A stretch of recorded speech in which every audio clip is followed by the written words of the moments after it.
thank you for joining us for our monthly live hangout. Uh, for February, we are talking the best and worst of 2023 because everybody's given their opinions. Now it's time for the facts. I, Yes. welcome to the Movie Club Emporium. I am Jason, I'm Nick. and Yep. we do this every month here on twitch.tv/Movie Club Emporium. If that's not enough for you, we do have reviews that go up every week on YouTube. Just search the Movie Club Emporium. This week's episode is for a really underrated horror movie.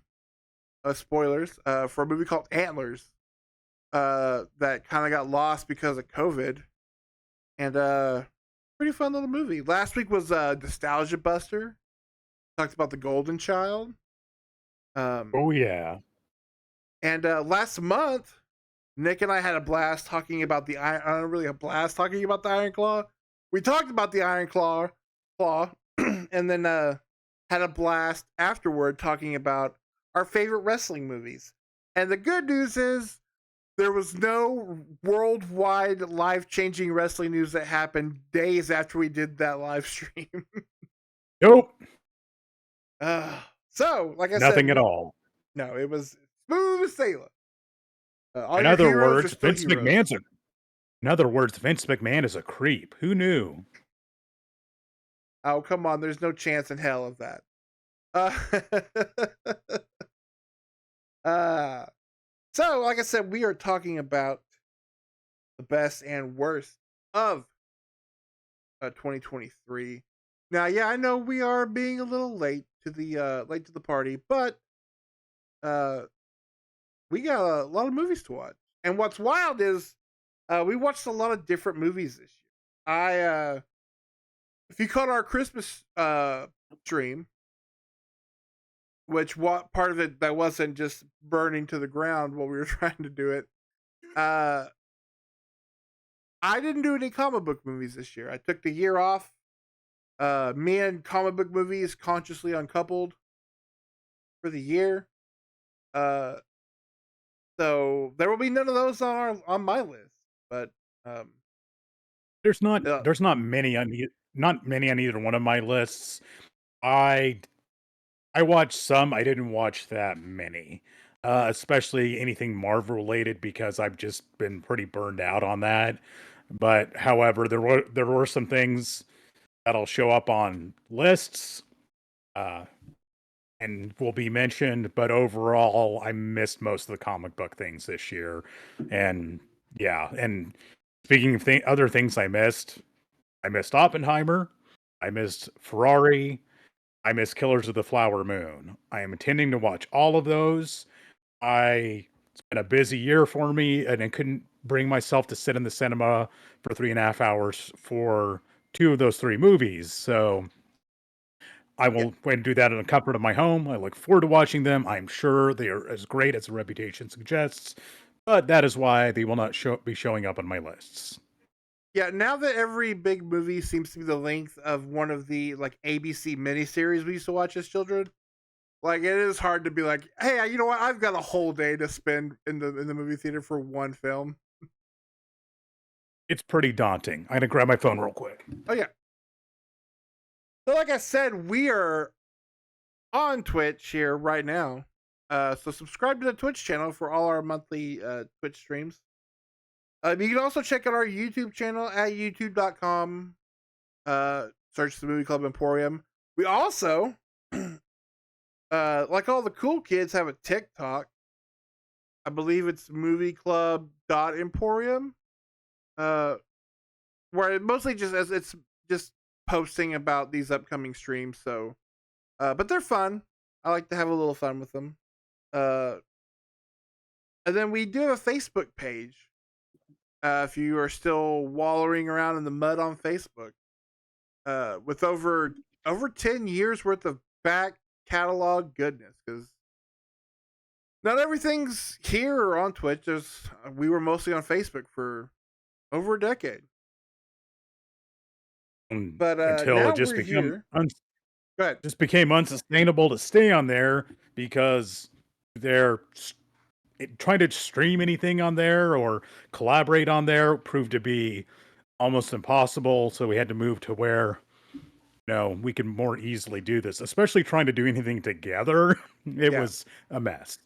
Yeah. Usually you can't do anything on Facebook unless you're trying to sell me a hat for my fat head, socks for my fat legs, or shoes for my fat feet. Like, or an action figure of some time. Or a fidget toy that will probably get me murdered by the police. That's pretty much all I see on Facebook anymore.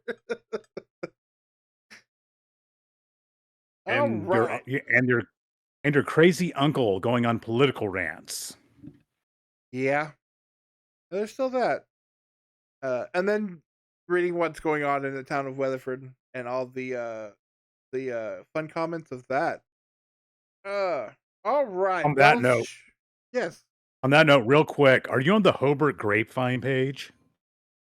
Ooh. It is the Don't know. local it's the local page for Hobart where it's like all the rumors and commentary and comments, and it is pure gold. I'd recommend checking it out. It is a constant source of entertainment. I'm I know 2,200 miles away, and I still love keeping up with the drama around there. I don't know if I am or not. I'll have to double check. I am on the Weatherford What's Happening page, and it's a gold mine. I've recently joined the Hydro as well, and that one's pretty good.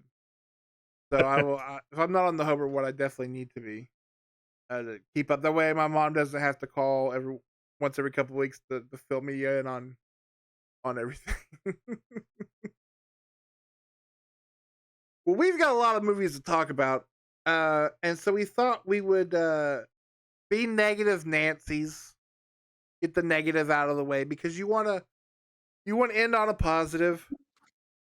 And while having not seen many of the kind of uh, underperforming or shortcoming big tentpole movies this year,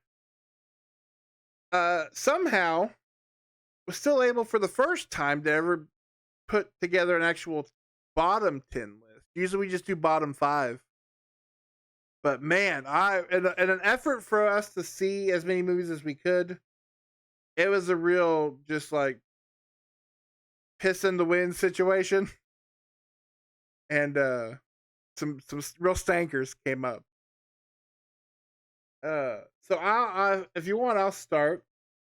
Go I for will it. say I will say this: my 10 and 9 on my bottom 10 of 2023 aren't necessarily bad movies, but they do commit the ultimate sin of their respected genres because they're flat out boring. And so my number 10 worst movie of the year is The Black Demon.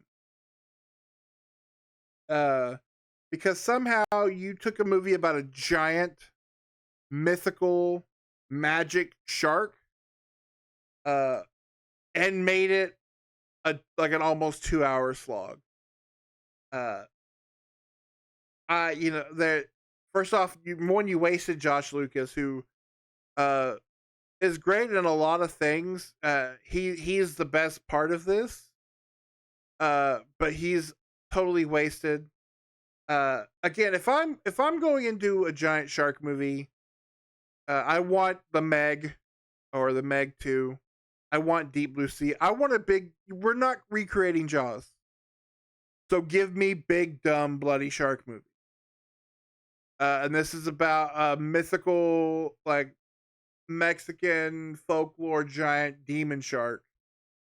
And there are 3 total deaths in the movie, and the shark dies off screen. So, uh, while the shark does look cool, because it is a giant megalodon type monster shark, uh, you can't be boring, man. It's not a giant shark movie. You can't. And then it's really convoluted with what the message of it is. Like it's about oil drilling in the Gulf, but then like the townspeople are portrayed as possible rapists and assaultists. So I don't know who we're talking to because like, oh, these people are not good. but drilling oil because it's for money is bad as too. So, like I said, it committed the ultimate sin of its own genre is being a boring, dumb, not fun giant shark movie.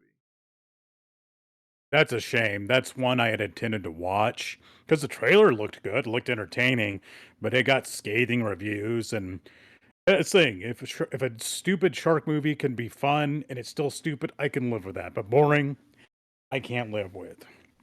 My number 10 is a movie that shows up on a lot of people's best of. I heard the hype, read the reviews, went to the movie, and came away wondering why such a narrative, predictable movie with so many unlikable people was getting this much praise. It seems to be this is destined to be the case, like with 2022 with Barbarian, there being a movie that is loved greatly that I just don't get the love for it. And it is Flatliners Down Under, aka Talk to Me. People loved this movie. A lot of people love this movie. Teenagers, they have this hand that lets them talk to the dead and commune with the dead, and shenanigans ensue. And I saw absolutely nothing special about it. It's not an absolutely awful movie. It's not a terrible horror movie. It just, to me, seemed extremely generic. I know some people with no film experience went in and made this, and it's a pretty polished looking movie. I don't think it's very scary. I think you have one likable character, and the main character. I actually really like the girl who plays the main character. I think she's talented. I think she'll go on to do good things. I don't really care for anybody else. I mentioned before, when you harm children in movies, there's a fine line to walk. And there's two parts of the movie where a 14-year-old gets the shit beat out of him repeatedly to the point where it's like, it just seems like you're trying to do this to shock us. You can do that in a movie. You can, it's like, up the stakes when if you this shows that even kids can get harmed, which will come up later in some of my things I'll mention. But I don't know, talk to me didn't do it for me, and I don't get it. And as I mentioned, it reminds me a lot of Flatliners, and not exactly like it. Similar enough where I'm like, this feel like it's all been done before. But if people enjoy it, I get it. It didn't do it for me at all. Did you ever? This is off topic completely. Not really, but did you ever see the Flatliners remake? No, you had a pretty scathing review for it, so I avoided it. Yeah, I I don't saw think that. Flatliners is. I don't think Flatliners itself is any kind of classic. I think it's got some. It's like it has an interesting idea, but I don't think it's an idea that can really hold through a whole movie, in my opinion. Get in commune with the other side and bring something back with you, and that's kind of the core of both of those movies. Hmm.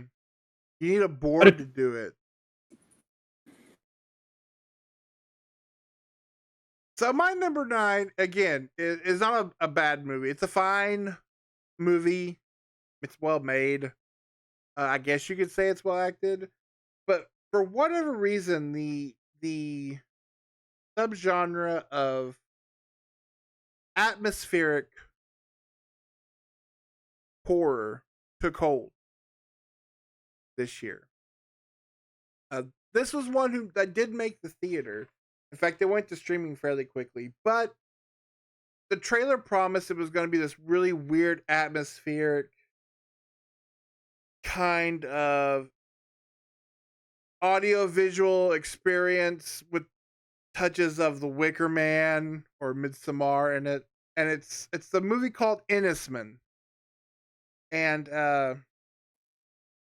instead it's an hour and a half of you watching a woman watch a plant alone on an island, and then maybe the Wicker Man happens, or it's all in her head because she's alone on an island watching a plant.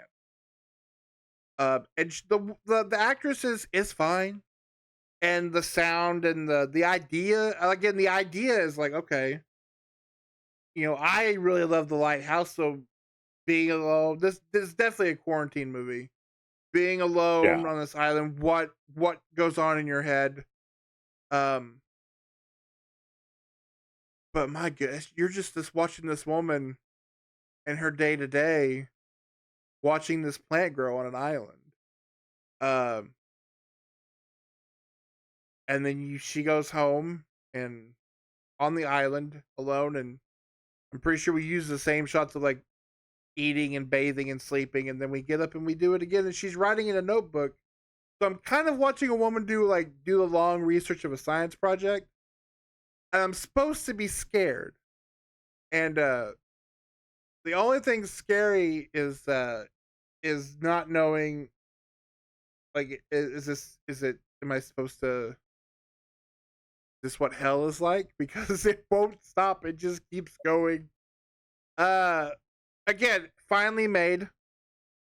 I know this genre popped off. There's some others good and bad that I'm gonna talk about, but as far as the three main of these new horror these atmosphere experiences, uh, I would rather watch a paint dry, because at least then I'm watching the paint dry and I'm not watching a movie about a woman watching the paint Man, you're selling that. dry. Yeah, the trailer I saw gave me zero desire to watch it, so I did it. However, in researching movies that people were horror movies that people were praising and really liked, an odd one came up that sounded fairly intriguing. I'm a big fan of Frankenstein and the Frankenstein mythos. I remember watching, oddly enough, the made-for-TV version of Frankenstein with a Randy Quaid in it Mhm. back in the early 90s, which I actually really liked. I've read the book, I've seen various incarnations of the movie, like Frankenstein Unbound, like the classics. So this idea of another modern take on Frankenstein, uh, and that name of the movie was Birth and Rebirth. Plot being, a woman loses her daughter, and this doctor who was working on a way to bring the dead back to life takes her daughter's body and is going through this procedure to bring her daughter back. And antics ensue, and of course, bringing somebody back from the dead and bad things happen. And it's not a well-paced movie. Um, it it does a few things right. The doctor's character, it's like I think they wrote her fairly decently. The mother in the story, just none of her reactions to things are believable. It gets pretty boring, and there's things in there that seem completely tacked on in order to make the situation seem to have a greater gravity or more serious, or, you know, oh no, what if this little girl back from the dead is evil? And it's never given any explanation for it. It's just there were some interesting ideas there of this kind of being more of a modern feminist take on Frankenstein. I honestly don't think that's really a bad idea. I think there's some solid ideas in it. And I think dealing with the issues of losing a child and motherhood and grief, and obsession, there were some interesting ideas. And Rebirth just didn't deliver on virtually any of them. So again, not horrible, just wasn't good. And again, the people who praise it, I don't get it. I never got around to watching it. I know Shudder was selling the crap out of it. Um, yeah, it is such a an interesting take on that story, and it has been done kind of well. I know that what was the actress's name? Not Joey King. The movie Grace Yes. kind of does that well. Um, Even if you're more of a book nerd, read Suffer the Children by Craig DeLuey, about children coming back and parents having to deal with the fact that, yes, my dead child has come back to me. It needs blood to survive. What do I weigh the Yes. pros and cons? But yeah, like I said, I saw it on Shutter, and Shutter was like, "Hey man, you should totally check this out." And I just never around to it, but that sucks that it kind of dropped the ball. It did. And it's a shame. It feels like a lot of wasted potential. So my number 8 is fitting because for some reason, a lot of YouTubers now have suddenly begun reevaluating uh Dark Castle pictures. So I'm seeing a lot of video essays about House on Haunted Hill, 13 Ghosts, and the one that's still the most hated out of all of those is Ghost Ship. Aside from the beginning, because everybody agrees it's probably the greatest opening to a movie of all time. The It's rest of pretty the movie awesome. is pretty hated. Uh, so what could be worse than that? And it's the 2023 movie, The Haunting of the Queen Mary. Oh I had man. I had no idea how badly a haunted boat movie needs a Mudvayne song until I saw this movie. Because oh my god, number one, it's over 2 hours long, and it's like takes place in like three different timelines. Um, it's honestly, I think I wrote down here. I hated this boat movie more than the movie Triangle, and I hate the movie Triangle. Really?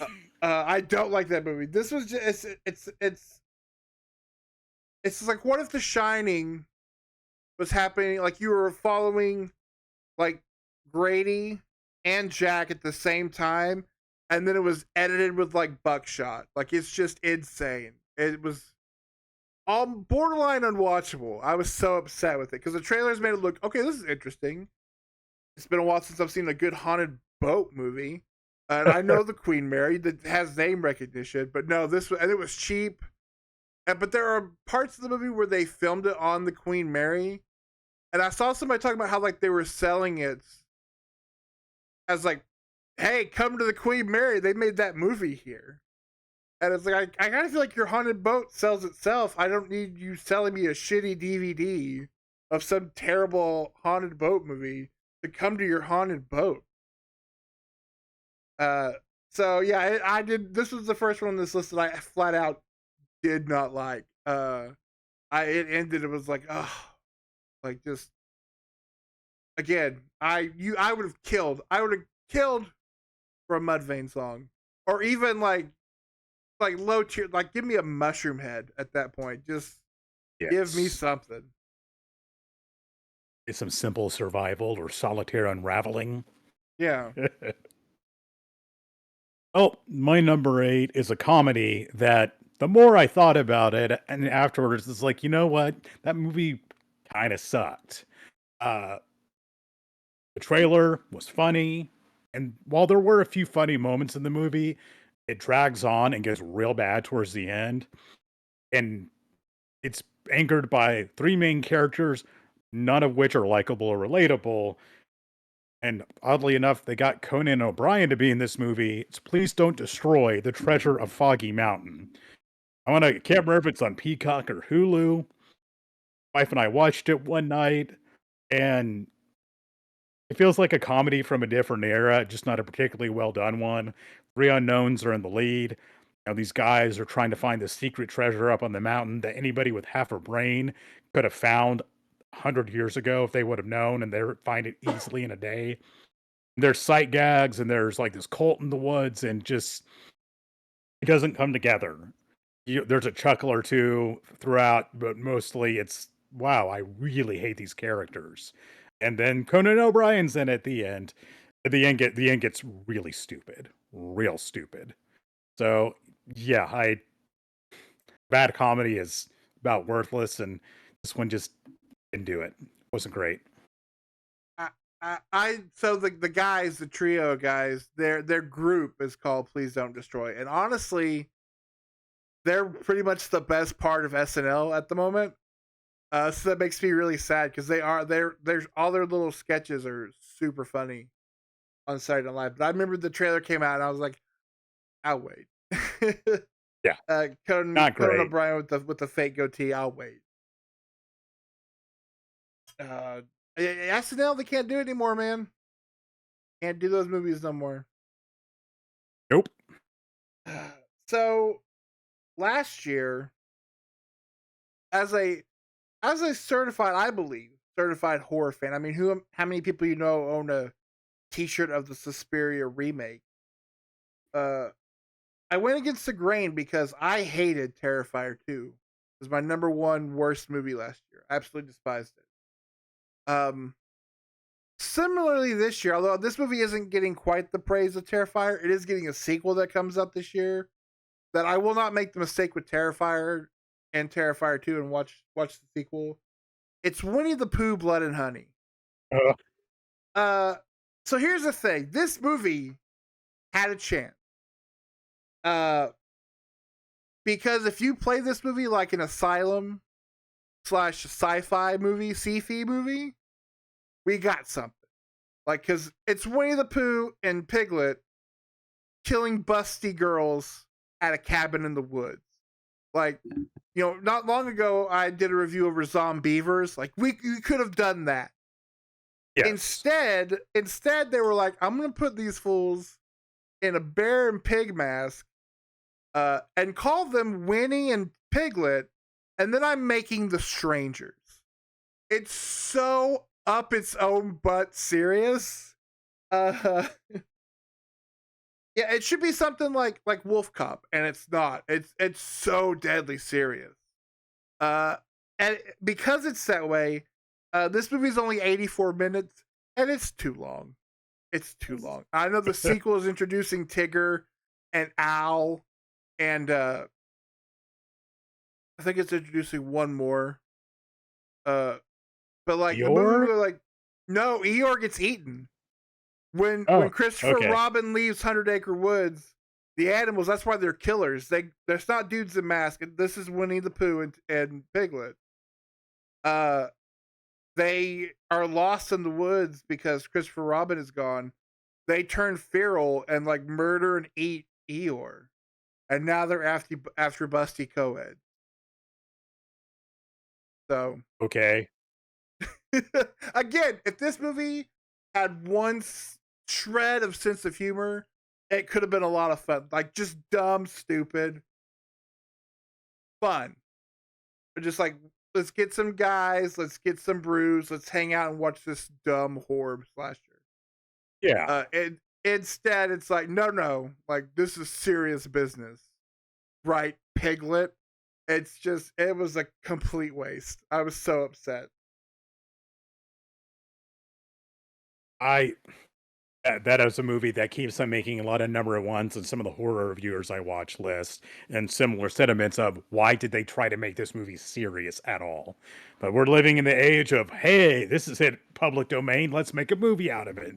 And it's a kind of a dark time indeed. My number 7 is the sequel. Back to a few years back when A Quiet Place came out. And some companies decided, hey, we need to get in on that. So Netflix was like, hey, Bird Box. Hey, The Silence. I'll be honest, I thought Bird Box was all right. I thought The Silence was okay. Not groundbreaking, nowhere near the level of A Quiet Place. But passable. And who was Sandra Bullock from Bird Box playing the least likable main character ever? Wow. Anywho, I liked it enough that when they announced Bird Box Barcelona, I was like, I'll give that a shot. I gave it a shot. I wish I hadn't. Acting sucks. This movie's dumb and boring. That's all I'm going to say. Don't watch Bird Box Barcelona. It's a sequel to a middling at best movie. And the shtick here is, spoiler alert, that the character you're following is actually one of the crazy people who sees the creatures or whatever. It seems like it should work. It doesn't. That's it. They show you this like 10 minutes into the movie, so I'm not really spoiling it. Yeah, don't watch it. It's not worth it at all. I notoriously did not like Bird Box at all. I was like, it was probably a great book, but sometimes we don't have to do the format of the book to make the movie. So I remember it coming out and just being like,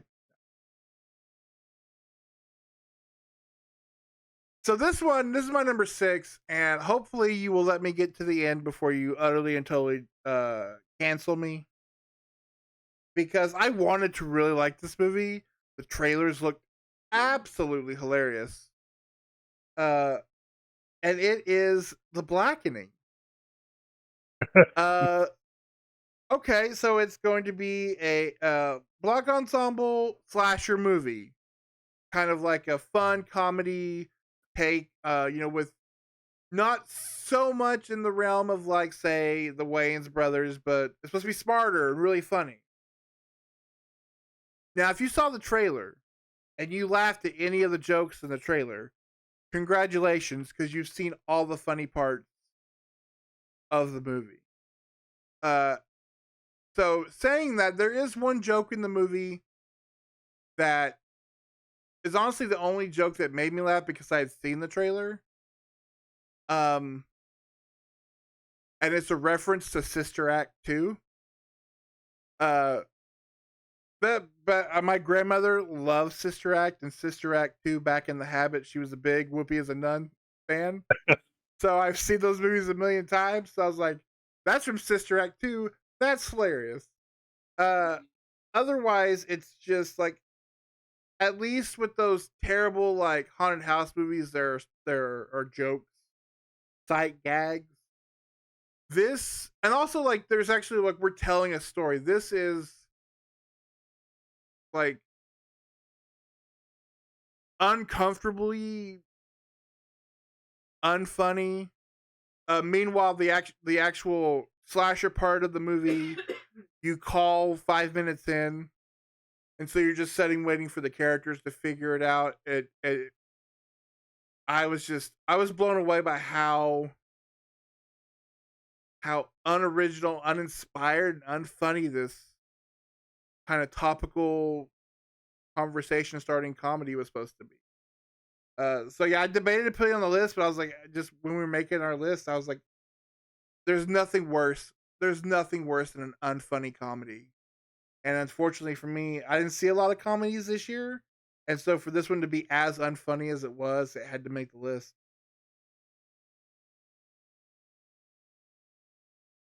Spoof movies have a long history of the last 20 years of being pretty bad. So there was zero chance I was going to watch this movie. And according to your non-recommendation, I will avoid it. See, I wish it was a spoof movie. It's not. It's original. It's an original story, kind of a slasher movie type scenario. Really? But I wish it was a spoof movie because at least I then it thought it would was a be spoof movie all this no, time. nope. Oh, okay. Well, my number 6, last year, a Netflix documentary about Miss Cleo took my top spot for the movie I hated most last year because it was a pandering mess of garbage. That was a puff piece for a criminal con artist. Still hate that movie. Well, another Netflix movie made my worst list. I don't hate it quite as much as that, but it was a movie while watching it, I thought they really didn't. I don't know if there wasn't enough material available. They didn't gather enough material. It is one of the most padded out documentaries I have ever seen. And you watch the trailer, you're like, that's interesting. It's called Lover, Stalker, Killer. Got this guy who starts a relationship with a woman, and she starts stalking him and ruining his life. It's, I think, hey, that's something I can personally relate to. And it's like, oh, there's twists and things you won't believe. Well, nope, I believed it. And they had so much padding in the movie. It could have been 30 minutes long, and it was an hour and a half long. He just didn't have enough there to pad out a feature length runtime. It's something that somebody should have covered in about 25 minutes on a YouTube video. And they didn't. I can't believe they saw this, cut it together, and thought, yep, we're gonna throw that up for on an hour and a half movie on Netflix. It's just there's some interesting things in the core story, but it's a piss poor documentary that cannot hold your attention. You know, read an article about the case because the case kind of weird and messed up, and the whole thing hinges on one twist that is not really hard to see coming. So yeah, That sucks because that was my number 6. we recently got back to Netflix and I was like, oh okay, I haven't seen this, but I thought I haven't added it to my queue then. All right, so my number 5. Let's check here the chat real quick while we break these lists in half. Because I just turned my chat on, I couldn't see it before, so sorry if you guys have been asking questions. Um,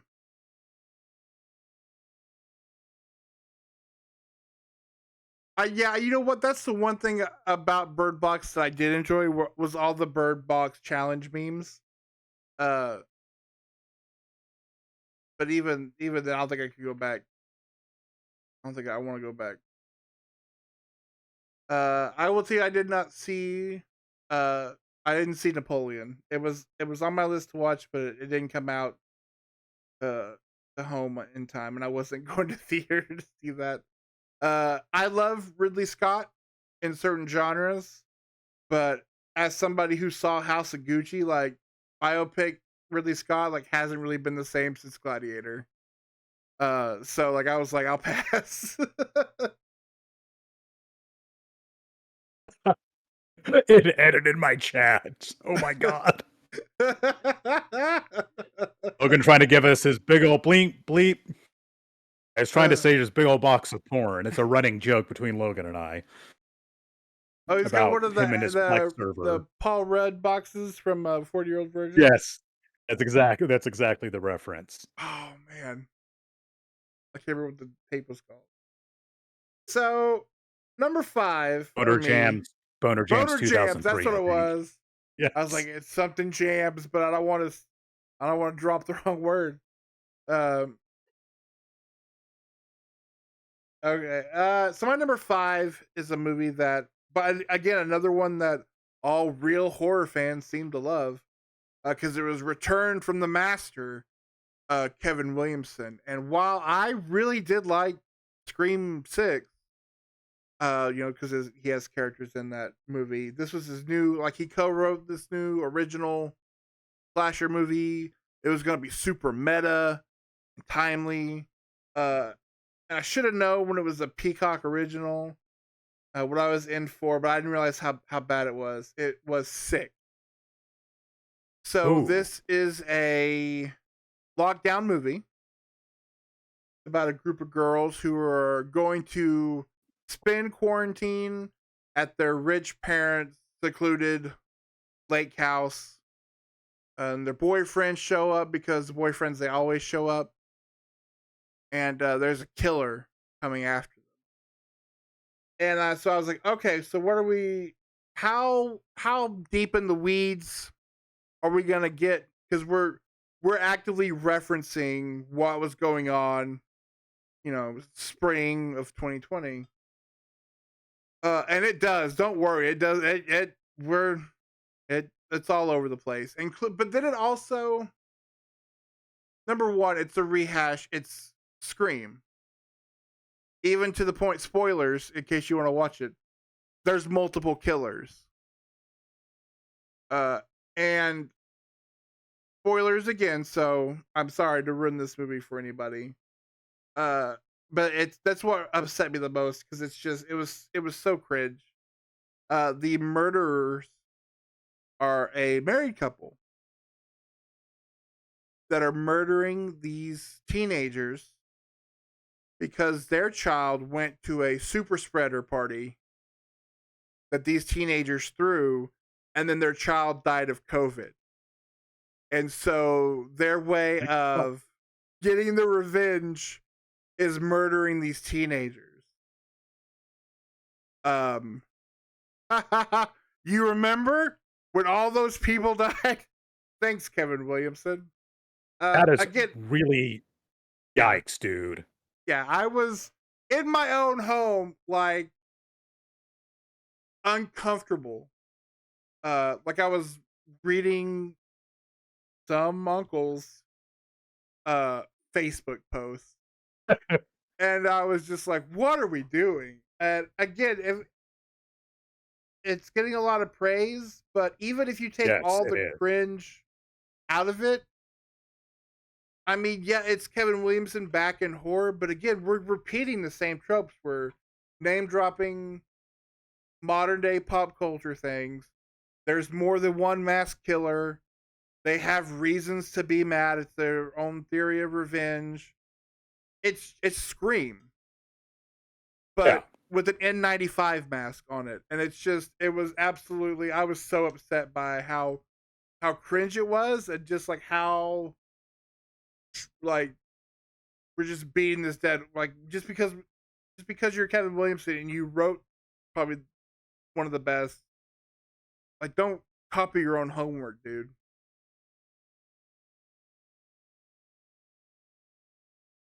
That's one, yeah, I've heard it so much praise for it. The trailer didn't inspire a lot of confidence because there's one part where this girl runs up to cars like, "I need help," and she's like, "Let me put on my mask," and it's like, it's that kind of movie, isn't it? The woman in the car is one of the killers. Oh boy. Uh, yeah.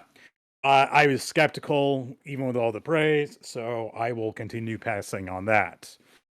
One horror movie that most of us could see wasn't going to end well that came out this year that was pushed heavily is a sequel. One of many sequels to a classic movie. Most of these sequels, prequels, just aren't good. Because lightning can't strike twice. And that's Exorcist Believer. What a pandering pile of poorly paced garbage. Wow. I didn't care for Exorcist Believer at all. I thought, okay, it's another Exorcist movie. They managed to bribe Ellen Burstyn to come back in it, and they pushed her so hard in the trailer. She's not in the movie much. Apparently, I heard something about they promised to make it rain on one of her favorite charities. So she's like, okay, I'll be in the movie. And it just feels like, hey, remember this? Remember Ellen Burstyn? Oh, instead of one possessed kid, we have two. And it feels like it doesn't get really going at all for over an hour. It's like a 2-hour movie. I didn't care for it. I know they're talking about making a trilogy. Pass. Um, no, yeah, didn't like Exorcist Believer even a little. So I will save my comments on the Exorcist Believer here for a little bit. But I do want to address one thing in the chat, and we'll get into it deeper after we get to the list. I don't want to muddle up the list right now. But I'll have you know, Logan, that you are deadly wrong about the Pope's Exorcist. That movie is a blast. Speaking of dumb fun in a genre, but so my number four, um, is a movie again. Like oh, just lighten it up because this is a movie that's getting so much high praise. People were mad this movie wasn't nominated for Oscars. Uh, and honestly, if it hadn't been for one other movie, well, and then a restructuring at the end of the day, this was my number two worst movie of the year, and just a couple things bumped it back at the very end. It's Saltburn. Uh, so the filmmaker's previous movie, Promising Young Woman, I enjoyed. I thought it was one hell of a movie. Uh, and yeah, it was kind of a message movie, and it was very in your face about it. Saltburn doesn't know what it wants to be because part of it is a really eat the rich type movie like we got a lot of last year with Triangle of Sadness or The Menu. But also our eat the rich character is also very well off, if not rich. So you negate that argument. It's also a lesser kind of copy of the talented Mr. Ripley. Because Barry Keoghan is great. He's a great actor. If you haven't seen him in The Banshees of Inisherin or Killing of a Sacred Deer, he is fantastic. He's no young Matt Damon. uh, and then the big thing, and the only reason this movie ever made my radar is because of TikTok and people in middle America losing their minds over the bathtub scene or the grave scene or the vampire scene. These super hypersexual scenes in this movie that were just blowing the lids off of everybody. And then so I'm like, okay, well, all right, let's see. I've seen things. Uh, and all that build up for scenarios or sexual things that are happening in this movie that were jokes in an American Pie movie 25 years ago. Like, I don't understand why this stuff that takes place in that movie caught fire like it did. Especially now knowing what books some women are reading. Yeah, I've heard things about lit talk ladies, and shame on you. Uh, this again, it's overbloated. The most likable characters, honestly, are Richard E. Grant and the woman who plays the mother from Gone Girl. Uh, that's the other thing. Like this terrible, rich, uber rich family that you're supposed to kind of hate and be on Barry Keoghan's side. Yeah, they're weird, but like they're just weird rich people. They're not evil. Like they invite this dude to their home. Um, I I just did not. I could not get over how much I did not like this movie. And again, it kept going. Again, it's over 2 hours long, and I'm just like, okay, yeah, the bathtub scene is it made me go ooh, but so did watching Stifler drink a cup of painted beer in 1999. So, like, just I don't know what this movie was doing, but it wasn't doing it for me. I'm going to hold my comments for Saltburn for a little while. Oh, I have thoughts. So, if you are making a movie just for me and you were going to combine two things that I love, I would think, man, how could you mess that up? Think of like Batman. I love Batman. I love Batman movies, Batman comics, the Batman cartoon. Combine that with my love of the Lovecraftian and the writings of H.P. Lovecraft and Lovecraftian lore in general. Now, combine those two things and put them in a DC animated movie, which has a tremendous track record of putting up very high quality movies. And you get The Doom That Came to Gotham, which was released earlier this year. It's supposed to take place in the 1930s and deal with, Bruce Wayne running into Lovecraftian beings and crazy things happening in Gotham, Lovecraftian things. It is an absolute mess of a movie where they tried to shoehorn as many Batman and Lovecraft references as humanly possible. At the end of the movie, I turned to my friend Tommy and said, "That movie gave me a headache." And it did. That movie gave me a headache. There's too much going on. None of it meshes. It's just like, hey, like it's nudging you the whole time. Hey, do you get this? Do you understand this reference? And it doesn't work together well. They did a very poor job combining it. It's an Elseworld story. There's a lot of creative freedom they have with it. It doesn't work. It is such a jumbled mess, and combining Gotham City with the Lovecraftian should have worked, and man, it doesn't. I was so disappointed. I thought this could at least be entertaining. No, they did such a poor job with this, and they really dropped the ball. And say again, the movie will give you a headache. So, Doom That Came to Gotham, damn shame. That makes me sad because that's one I was looking forward to. I feel like DC animated their stuff still looks great, but I feel like ever since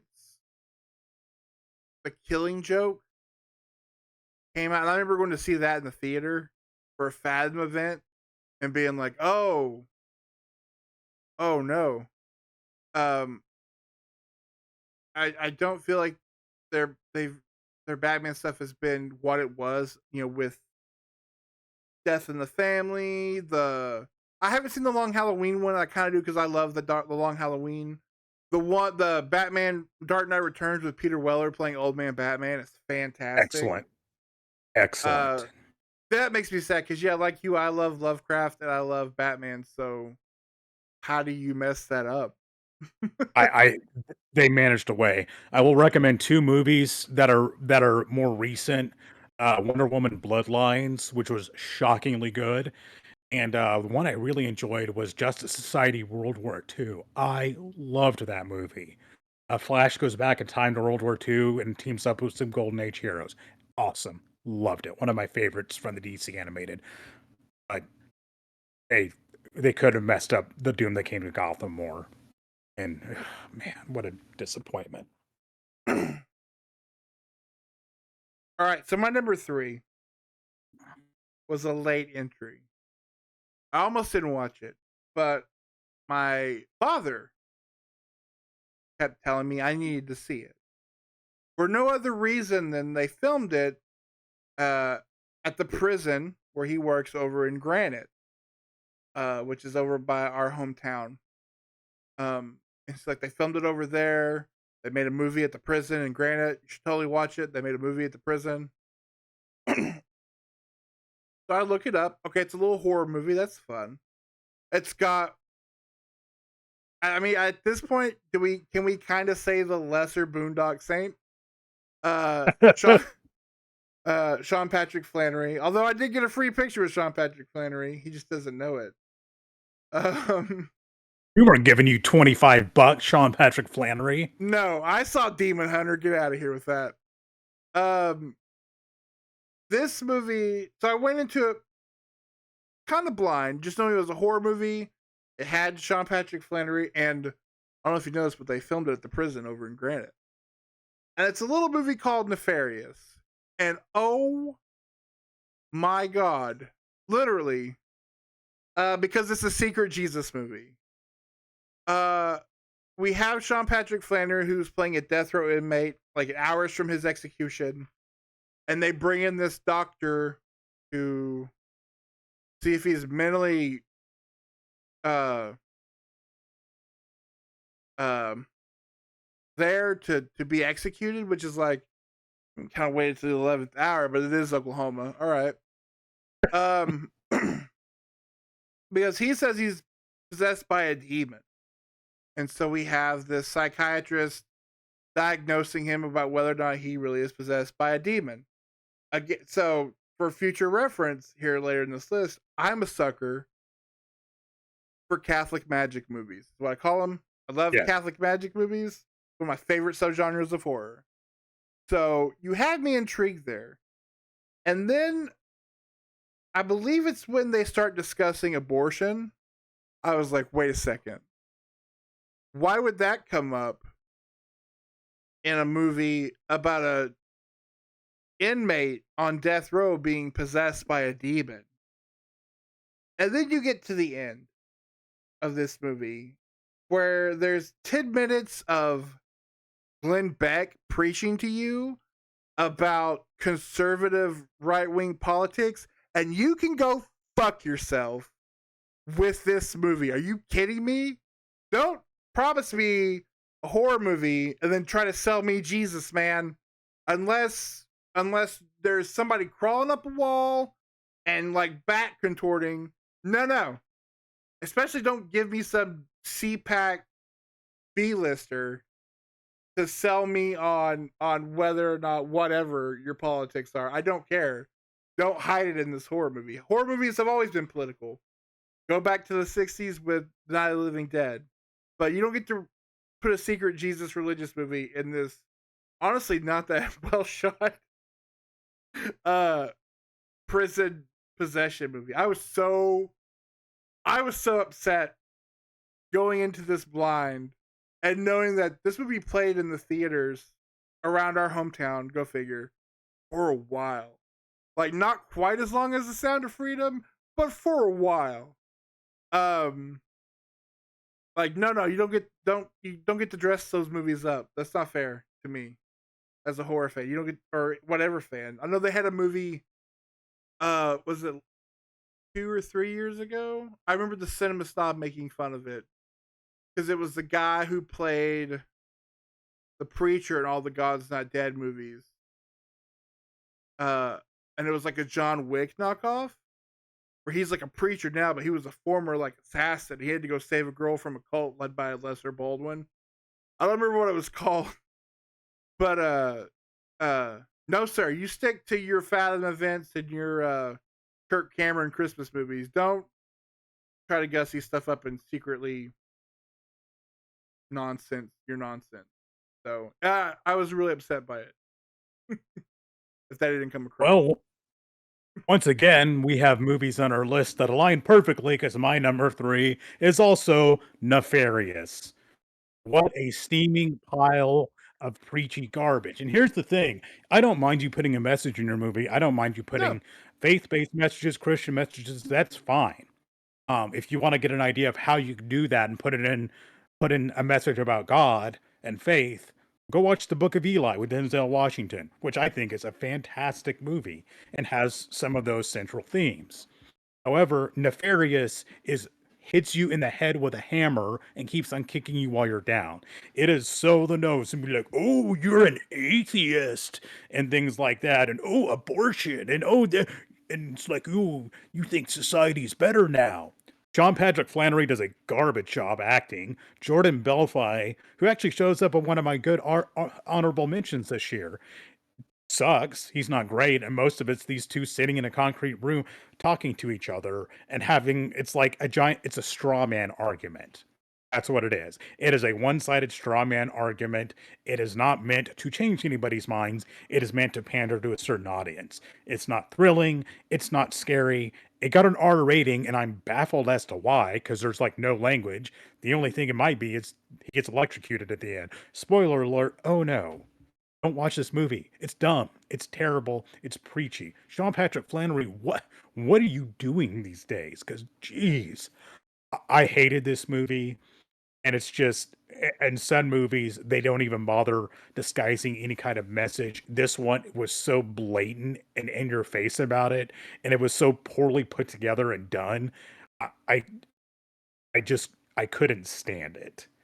And I was like, I know this is like reading some of the reviews. People are like, "Oh yeah, it's like it's movie was such a great message." Oh no, it's it is a dumb, terrible movie. It's boring. It is poorly put together. It is badly written. Because even if you took the same concept and you wanted to put your message in there, you could have done way, way better than this. You could have. And this movie didn't. And I'll be honest, I pretty much all of these movies from these companies that put out garbage. I got a movie when I was in Iraq called Facing the Giants. It was a faith-based movie about football or something. Popped it in, watched it. I came to the conclusion it had to be a parody because it was so incredibly bad. It was hilarious. It's like nope, they were serious with that. People, you can make better movies than this. You can. They obviously have some money. They can get some talent. Dude, just make a good movie. Put your message into trying to make a good movie. Nefarious isn't. It's a terrible movie. And I'm with you. I hated this movie. Fuck these people. yeah, like if you wanted to make those movies have an audience, they do. Um, we grew up around a lot of those people who that audience is. Yes. Um, but like don't put it like there's no one I know that was like, I like these movies, but I wish they made a horror one. Again, like you said, Book No. of Eli. Um, there's like, if you want to put socio-economical, religious, uh, topical beliefs in a movie, one guy did it perfectly for 60 years. It can be Yes. done. But this you're pandering to your audience in a movie that your audience has no wish to watch. Meanwhile, the people who would watch a movie like this are wondering what are you doing because you're terrible at making a movie like this. Yes. It was just all around just like one of the worst ideas to come out of 2023. And speaking of other, think about Ben-Hur, King of Kings, which was also filmed in Oklahoma about Jesus. The Ten Commandments, Prince of Egypt, which is a fantastic animated movies. You can make movies in this genre for this audience that are still really good movies. They're not even trying. These companies that have done it for the last 20 years aren't even trying. Man, anything with Kirk Cameron in it's going to be terrible. Sorry. Not sorry. No, I'm not sorry at all. I mean, we can't agree though that the Growing Pains theme song was a banger when we were kids, though, right? Yes, it's catchy. It's catchy as all get out. All right. Speaking of religious garbage, my number 2 is The Exorcist Believer. Now, for a while, this was my number 1, especially after watching it. Thankfully, Halloween Kills and Halloween Ends taught me that I'm probably safe watching a David Gordon Green horror movie that's day and day on Peacock at home. um, like I said, I am like Catholic magic movies are my favorite. One of my favorite subgenres of horror movies. And to say we're gonna make a 50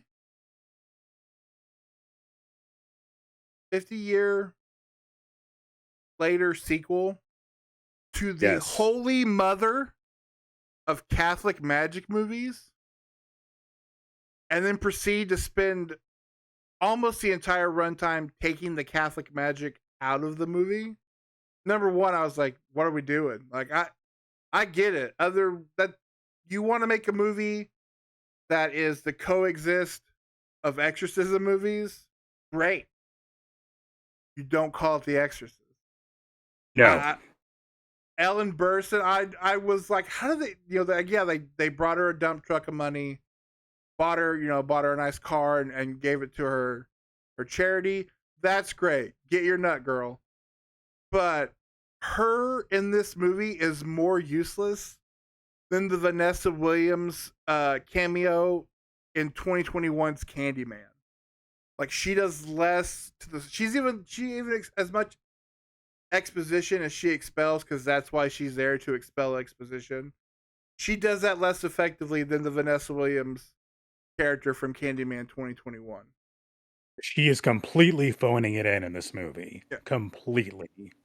The little girls, I feel bad for because they're great. They are. I like Leslie Odom. The ending of this movie is the stupidest thing I've seen in like an actual film in a long time. Just the whole like, oh no, are you telling me we can't trust the devil? I do. The one fact that I love about this movie is that Blumhouse paid $140 million for the rights before they rolled film. $140 million just to make the movie. For a trilogy, and then they've essentially dark universe themselves, and I think it's hilarious because this is the dark universe of Exorcist trilogy movies. Because there's no way. I know David Gordon Green has left the project, and they're talking about still doing the sequels. There's no way. No, this is a one and done, complete bed shit, and it's kind of epic to see.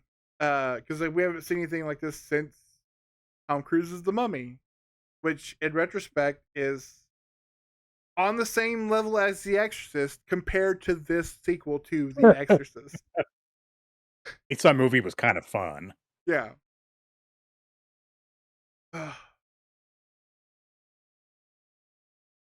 Absolutely. No. Did I say I'm sorry. I'm checking my notes. Did I say 140 million? I apologize. That's incorrect.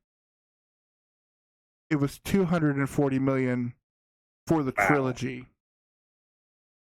So like the price of the making of Dune and Dune 2 together to make this trilogy, just to call your movie The Exorcist. Well done. What about they threw way too much money at this. And I'm really shocked they think after the multiple attempts with this franchise that they thought this was going to work at all. But so my number two. I will say, real quick, sorry. After this movie came out, while still not great, I feel like as a kind of like guilty fan of that movie, I feel like the Exorcist the beginning finally gets vindicated.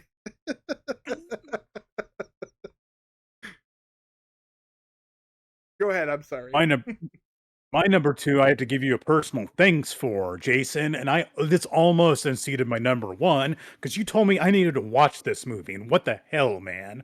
What thank you. I got to the bathtub scene, and I thought, thanks, Jason, thank you for this." It's Saltburn. I hated this movie. This pretentious, gross mess of a movie. I'm down for things being gross, fine, whatever, but it just seemed this movie tried so hard, so hard to dwell on things and gross you out. It was just like the kid in school who would sit there and, like, it's like, stab himself with a pin to get you to look at him or something. It's like, I'm not why? It's trying to wake you up from this dumbass plot of a movie that's plotting, it's too long.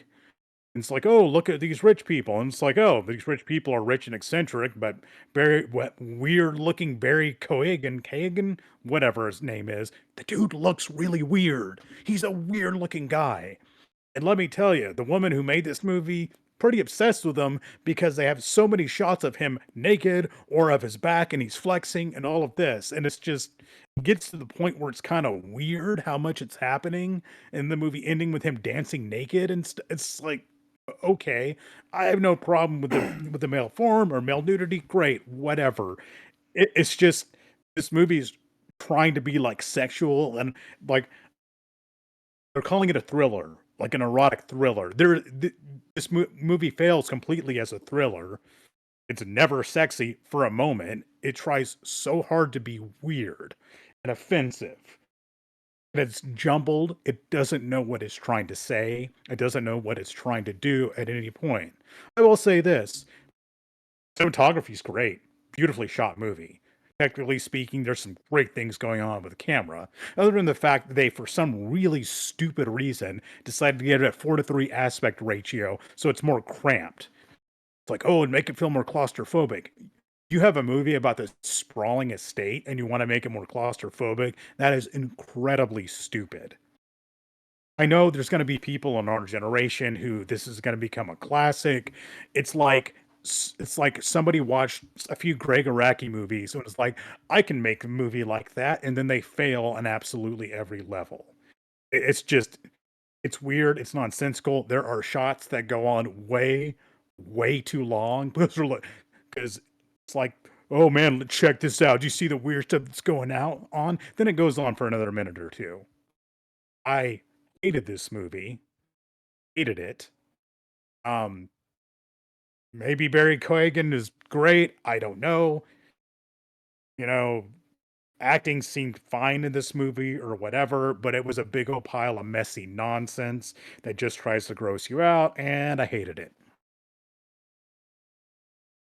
I do want to say though, I believe my words to you were, "Oh my god, this may be the worst movie I see all year. You should totally see this." You didn't you didn't tell me it was the worst. You told me I needed to watch it. You didn't say it was tell me it was bad. You told me I needed to watch it. I just kind of figured it was bad because this didn't seem like the kind of movie you'd like. Yeah, I think the only part that I actually did enjoy, ironically, is the ending where we get the big reveal of the master plan, and like the only thing missing is like the reveal music for the end of the Saw movie because it's so convoluted. Also, what's more upsetting to me than the sex stuff is this movie for whatever reason tried to recapture the whole running up that hill with Murder on the Dance Floor, and now they've totally ruined what was a pretty good song. Uh, I do, like I said, I like Barry Coogan. Honestly, watch the Banshees of Inisherin. It's him and Colin Farrell and Brendan Gleeson. Fun little Irish movie. And Killing of a Sacred Deer. also with Colin Farrell. There's a scene of him eating spaghetti, and it's the most unsettling part of a movie I've ever seen. That movie's dark and weird. And he's the Joker, and those deleted scenes from the Batman, and the version of the Joker they had him playing. I'm down for it. It's just this movie Yes. was just, yeah, like you said, it was pretentious garbage. Uh, Two more things about it too. One, there's an old movie trope that existed a lot in the 40s through the 60s of like this gay man trying to seduce people, and it's like they're shifty and devious, and that's how Barry Keoghan's character kind of came across. And it's a little bit of I would say, a kind of bizarre and negative stereotype, and how that's approached. Maybe I'm reading too much into it, but the hand holding at the end, where they're like, "Oh, this is all that's going on," and to trying to guide you through it, to try to bring together their dumbass movie, doesn't work and is insulting. I'm, So, t- yep, I'm hated it. I'm telling you, it's da da da da da da da da da da da da da. Like, hey, did you see this? Did you see this? Also, this guy, the character, the main character, he was so dumb and sloppy. There's zero chance he could have got away with any of that. Wasn't believable in the slightest. So my number one for a long time this year was The Exorcist, Believer. Strictly on principle because of how much I love that genre.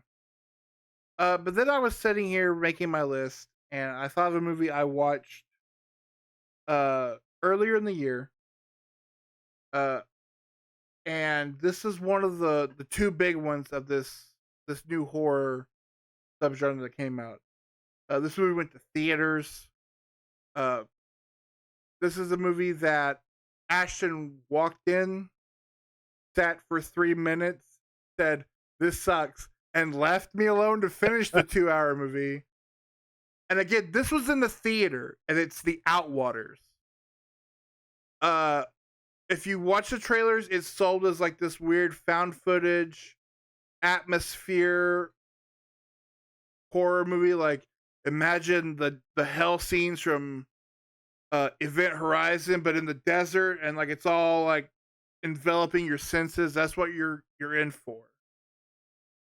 Instead, imagine it's a 2 hour movie where I have locked you in a trunk and have put on the Texas Chainsaw Massacre in the background, and I force you to watch it through the peephole of said trunk while I slap the top of the trunk with a hammer. And that's what this movie is. Because it's filmed at night, natural light. We're in the Mojave Desert, and it's lit with the pin light, so you're just seeing a dot in front of you. And watching this, I was setting up close to a 32-inch flat screen 4K television, and I could not tell you what was happening.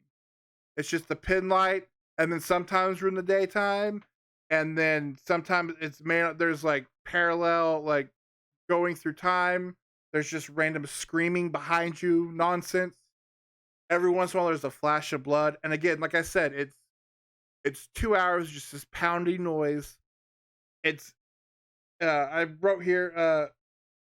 I don't know how this was in theaters.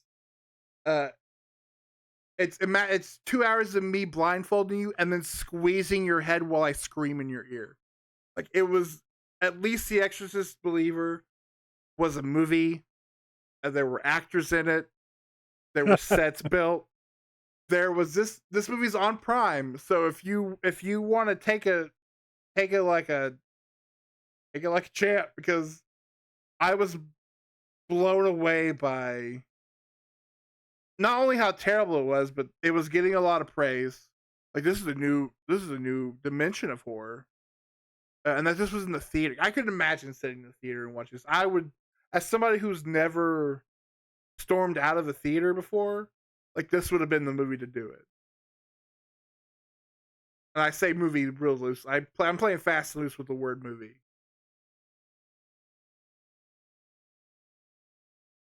Yeah, they seem to go for a few of those kind of things this year, and Yeah, I don't know. I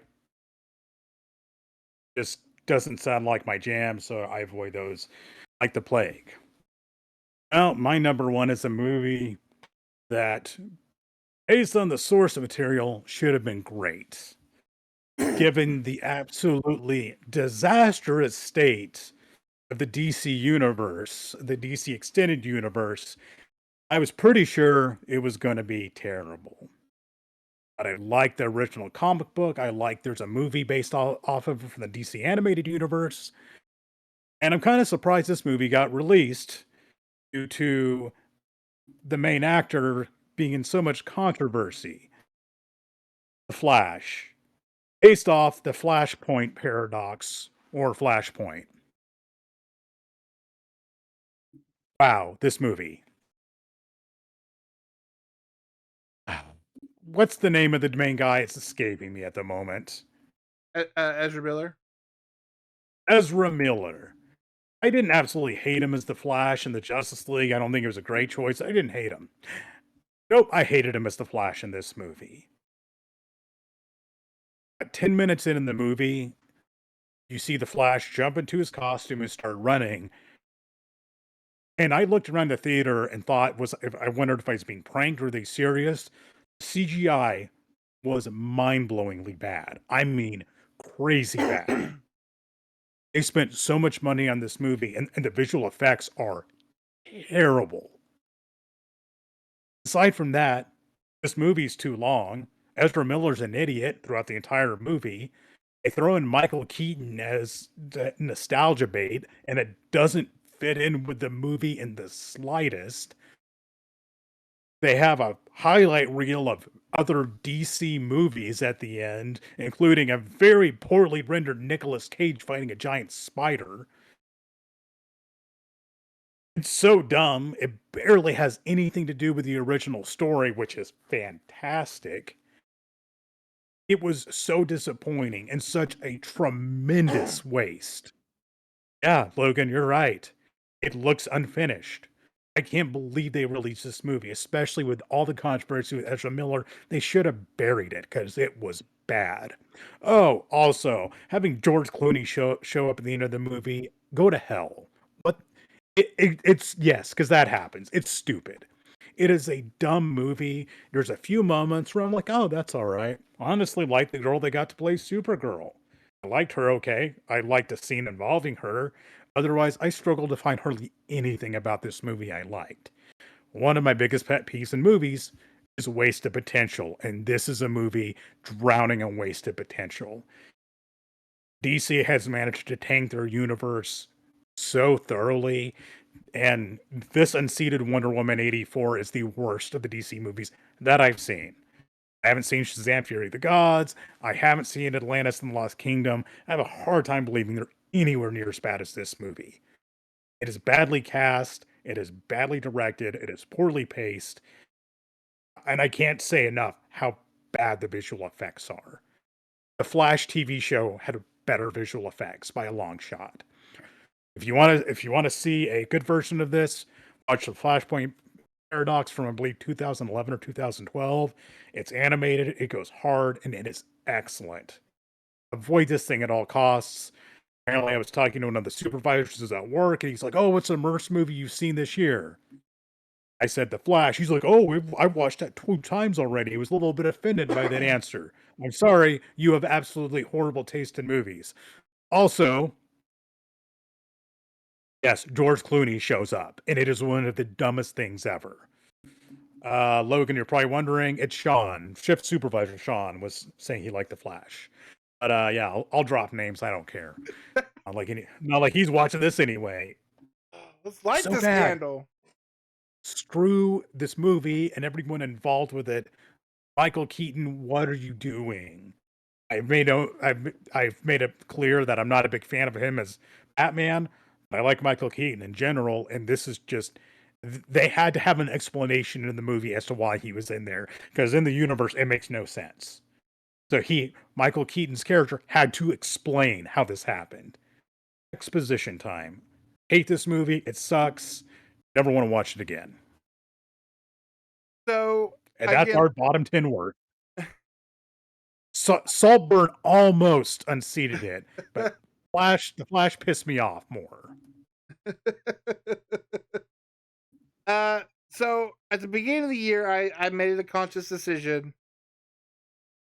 You know what? I'm gonna give. I'm kind of burned down on comic book movies. I'm not gonna do any this year. For so often until it's released, I was like, is this the one I come back to? Because Michael Keaton until Pattinson, Michael Keaton was my Batman. I love 89 and Returns, and so I was like, Michael Keaton is Batman. Hell yeah. But yeah, everything that with Ezra Miller and all the shenanigans, we'll use the term shenanigans that they were getting up to in Hawaii, like they almost burned that whole island chain to the ground. Everything else that they were doing, and the fact that DC was like, "It'll be fine, guys. It's worth it. It's gonna be worth it."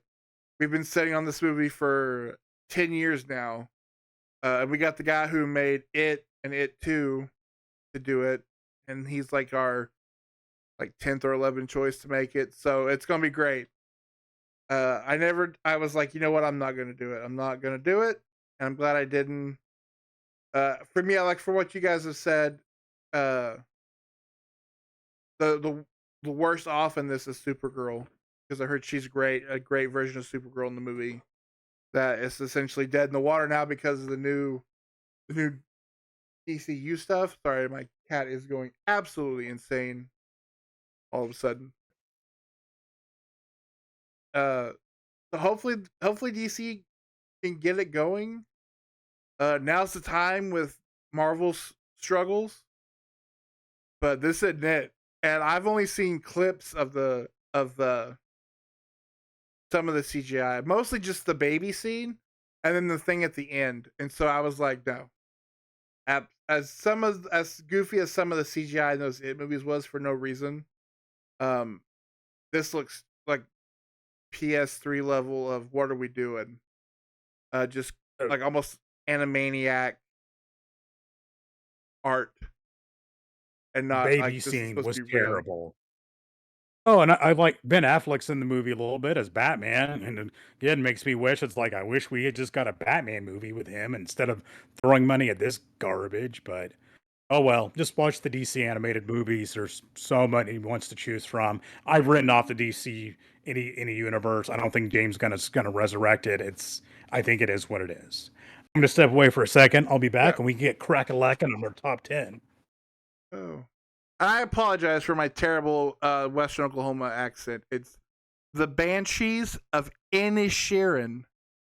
Uh, it's a small Irish island. Although, I won't spoil the movies, but it is funny that you bring up Ed Sheeran because of his song line. Everybody's legs work in the movie, but there is something that involves music and somebody's fingers that's pretty wild.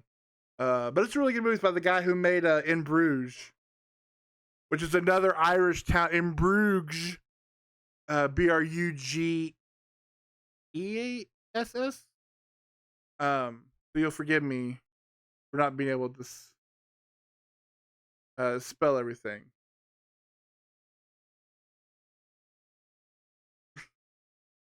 I do hold out some hope for Gunn.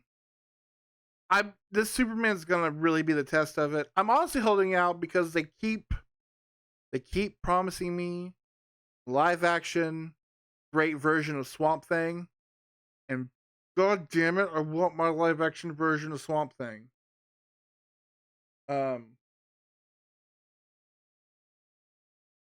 no, you don't want to see the Ed Sheeran movie. Just go watch that episode of Game of Thrones. You're good.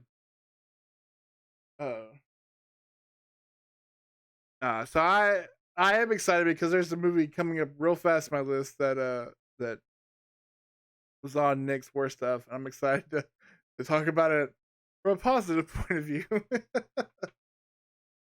uh, I will, Logan. Um, also, since we're talking about Flash, go watch the Flash TV show. I don't mean the CW one. Go back and watch the 1990s Flash TV show. Mark Hamill plays the trickster. The theme music is just a complete. It's uh Danny Elfman ripping off his Batman score for the Flash. He's wearing like a red velvet suit. It's awesome. I have fond memories of the Flash 1990s TV show. Uh Jack Death is in the pilot episode. He plays Barry Allen's brother.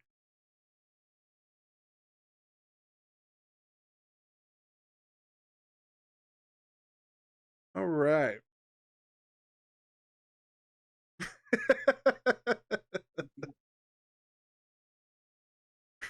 I kind of want to ask Logan, as of your heroes, which one did you think Nick gave it worse to? Uh, Batman or His Holiness? Like,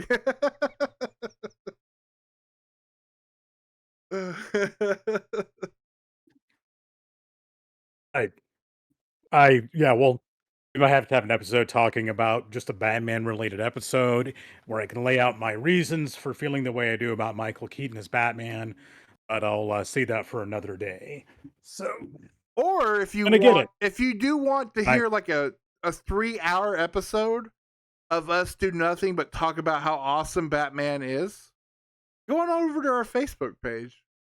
It's facebook.com/the Movie Club Emporium. Where we did a full on, like I said, like 2 or 3 hour episode live talk about Batman in general, the Batman, with Robert Pattinson, which is honestly, I think, the only DC movie any of us are looking forward to, really. Besides yep. that live action Swamp Thing. I want my live action Swamp Thing! Fine. But go check that out over on Facebook. But now that we've been negative Nancy's, it's time to be positive Polly's. I don't know if that's a term, but it is now. Because we're going to talk about our top 10 movies of the year. I see you dropped the name Christian Bale as a great Batman. That's a hot take for another day. But that's how Nick feels about Michael Keaton. Is kind of how I feel about Christian. But let's get into our top tens. So my number 10, or do we want to do honorable mentions first? Honorable, let's hit some few honorable Okay, mentions. okay. So yeah, so I had about 5 movies that kind of were interchangeable with my number 10 spot. Um so I'll throw it a couple at a time just so we're not going extra. Ones that are kind of like, oh, that was way more better than I thought it was. So two of them were Evil Dead Rise. Because this franchise is batting 1,000 on good Evil Dead movies. And one that really shocked me about how much I liked it, because it's dumb but fun, and also Blumhouse, Mithrigan. Uh, I did not think I would enjoy Megan as much as I did. Now, granted, I didn't see the PG-13. I watched the R-rated cut, but I had fun with it. I liked it. It was what I kind of wanted the Child's Play remake to be. That the Child's Play remake wasn't. I had a lot of fun with Megan. Do you got a couple you want to throw out? Yes, I agree. Megan made my honorable mention because it was better than I thought it would be.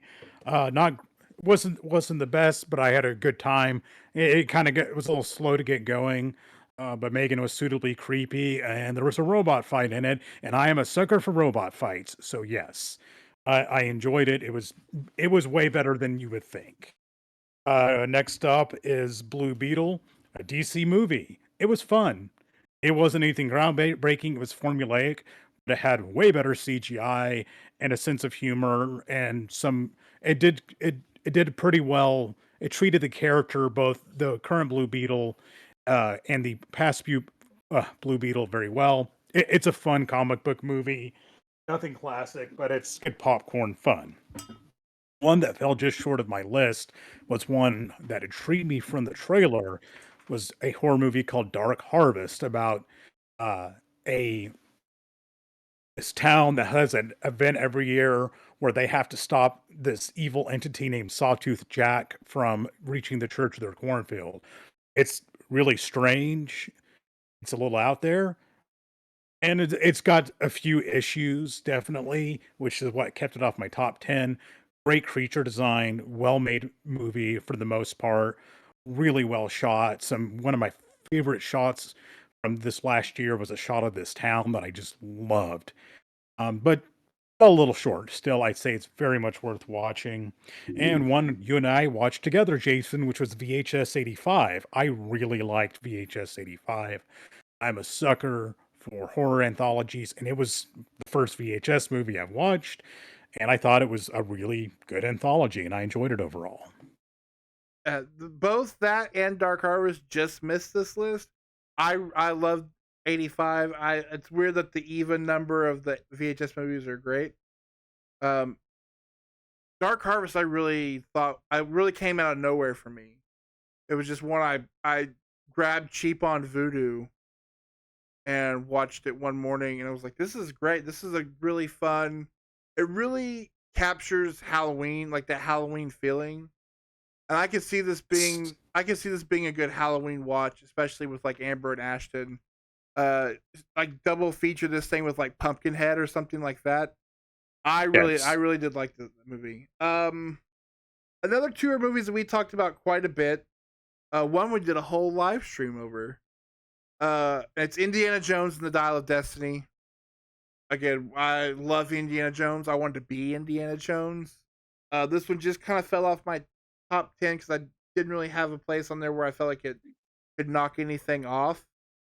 But I know should be the last Indiana Jones movie.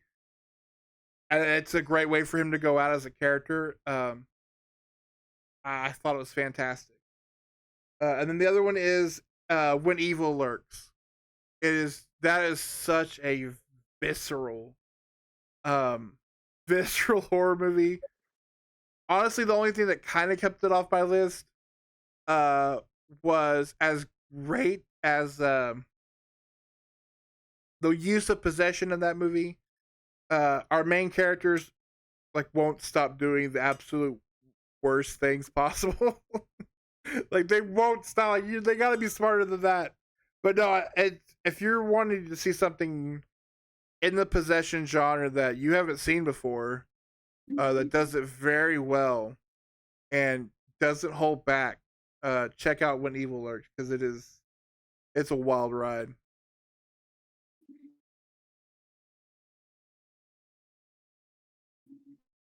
And I guess I'll do my last one here that I actually have written down. Um, Yes. I mentioned my 4 already. okay. This was a movie that since our very first trip to uh Texas Frightmare, where I heard that this gentleman was following in his father's footsteps. Since seeing his first big movie, and the follow up, and then this newest movie, uh, I liked Cronenberg's last movie, Crimes of the Future. It felt a little sleepy, and I feel like if I want visceral, really great Cronenberg, I kind of got to go with Brandon Cronenberg because Infinity Pool was fantastic. Uh, it's this weird movie that's part Fight Club, part like Summer Rental, with an absolute unhinged Mia Goth performance. It's nice to see Alexander Skarsgård be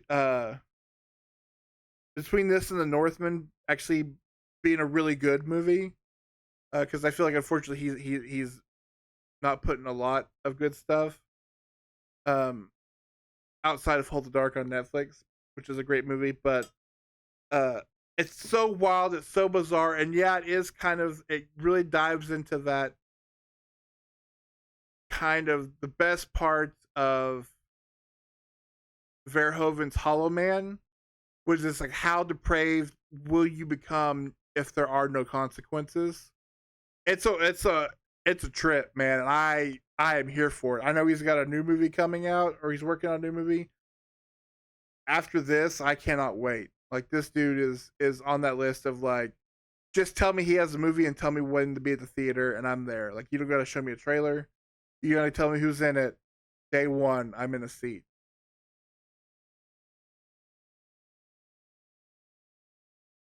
Yeah, did not get around to seeing that. Will eventually. Oh, do you mind if I start us off? Yeah, go ahead. So my number 10 is kind of formulaic, and it's kind of goofy, and it's a movie that was a long time coming. And I'll be honest, I'm not really a big fan of Eli Roth. I think most of his stuff is pretty overrated. I don't think he's the most talented, but I'll be damned if I didn't enjoy Thanksgiving a lot. A good old-fashioned humorous slasher movie with some pretty awesome kills. Uh he set out to make kind of an old school feeling slasher movie, and he nailed it. The scene at the beginning on Black Friday was brutal and really well done. There's some imaginative kills, and I mean, you go into it, you're looking for a slasher movie. That's what it delivers, and it delivers it well, and it's fun. And the whole who done it, and it delivers on many of the promises from the trailer because this is based off of a Grindhouse trailer that was made in, I believe, 2007, 2006, from the Quentin Tarantino, Robert Rodriguez film Grindhouse. If I had to change one thing about this movie, I wish they had done it in a grainy retro style. I think that would have enhanced the movie. Other than that, I can't complain. It's a fun time, and I'm not. And it's slasher genre isn't absolutely my favorite, but I went to see it in the theater. Uh, Great audience reaction. It's fun to watch with a group of people. If you like slasher movies, it's one of the best ones I've seen in recent years. Yeah, it's just one unfortunately I haven't got to watch yet. Um, nobody around here got it, and no, I'm a sucker for those old holiday slasher movies. I'm hit and miss on Eli Roth, but this one looked like it was kind of good Eli Roth. Um, I can't wait to watch it, but I just haven't unfortunately got to see it yet. My number 10 uh is a movie that was the first of these atmospheric horror movies, and I tell you how badly some of them are. This one, I think, maybe I don't know if it's quite as divisive as the Outwaters because there are people who will tell you the Outwaters was a movie. Not only that, but they'll tell you it was a great movie. This one, I think, was kind of lost in a lot of the shuffle. I don't know if this one went to theaters or not. And I probably should name it after I've danced around it enough. It's Skinamarink. So I know a lot of people who don't like this movie, and I get it.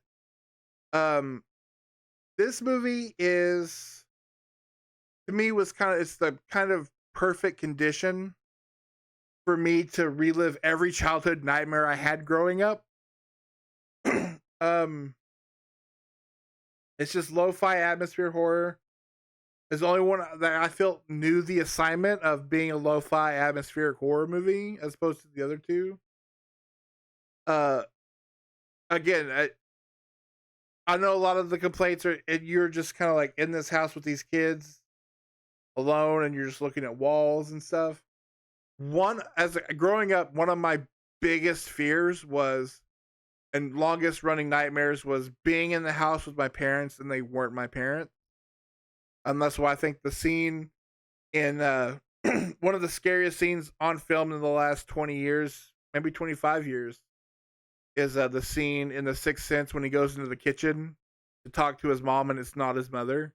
Like that just shivers down my Oh spine. yeah, great scene. There's a part in Skinamarink where the girl has to go into her parents' room to talk to her parents, and it's dark. You can't see anything. All you can barely make out is the form of who might be her father sitting on the edge of the bed, and her slowly making her way to talk to him. I was I was just biting every nail you could think of. I was I was in a panic. Um Again, that may just be because of what I grew up being terrified of. Uh but I of all those movies, this new lo-fi atmosphere horror, to me this was the best of them. And cuz it hit me right in the feels and did not let go until it was over and it was real like, "Hey Amber, are you cool with like maybe sleeping with the lights on?"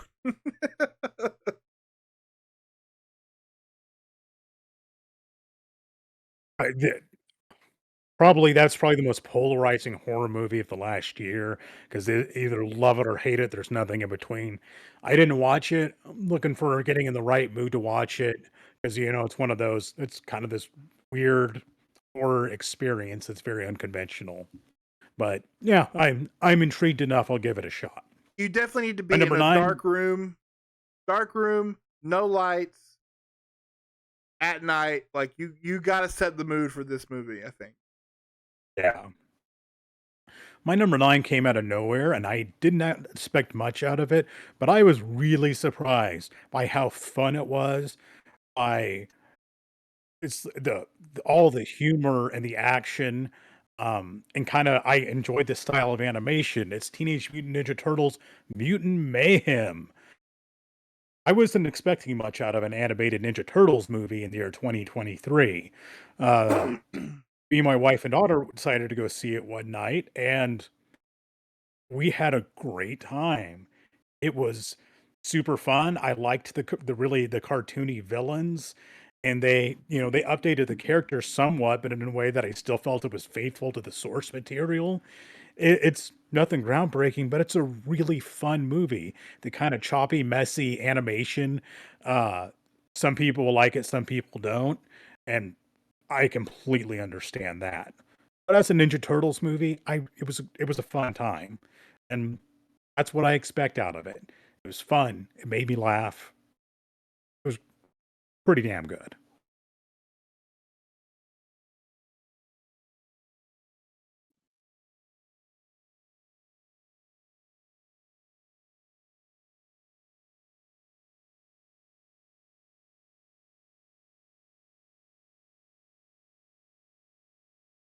It is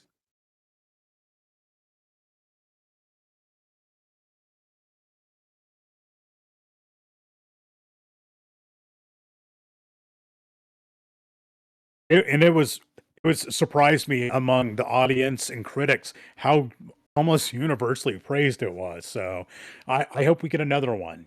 And I hope it's nearly as good as this one. I also like the villain Superfly, who's a lot of fun.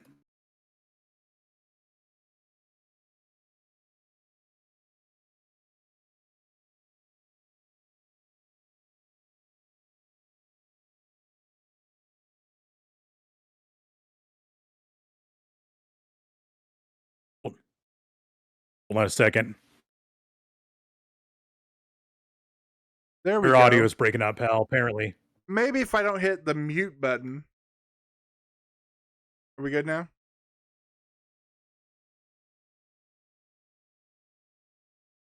Okay. Oh, I can't hear you. Oh, never mind. I Yeah, gotcha. I hit the mute button. Um, so as I was saying, my number 9 is the movie that I knew we would get to. Um, I knew it from the moment you and I talked about it in private. Uh, this is a movie that had a lot of hype. Uh, and I went into it knowing a little bit of the hype, but I caught it early enough. I think I was there that first weekend it came out, so I wasn't fully on the hype train. And I do have some positive things to say about it, and it's Talk to Me. Yes, it is essentially every Ouija board movie. It's Flatliners. It's all that stuff. But what I liked about it was that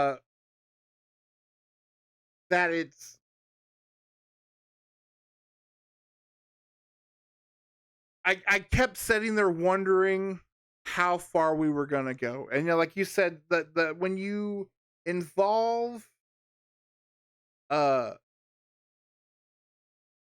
a child in a violent situation, whether it be something as totally brutal as what some of the things that happen in When Evil Lurks, or something that happens to our young boy in this movie, is it has to be it has to be a defining moment of the movie. It can't just be there to to to get a response. And I feel like this movie, while it is rough, I after those it's the first scene, the second scene in the hospital especially, after that scene, I was sitting in the theater going, okay, well, after that, where do we go? Like, what are we gonna do if that we've done this? How far are we going to take it? And for me, in a horror movie, if you can have me wondering, like, not having total trust in a director of how far they're gonna take it, even if it is a mainstream and basically it's wide release movie, you get bonus points because I'm a jaded horror fan. And so I was setting this movie kind of like, okay, so it's this movie, but not knowing how far it was going to go. And yeah, like the lead actress, um, I thought she was great. Uh, it the ending, honestly, I felt like the ending could have gone one or two ways. I liked the way the ending went. I liked the ending. Uh, like the final shot of the movie, I really enjoyed that.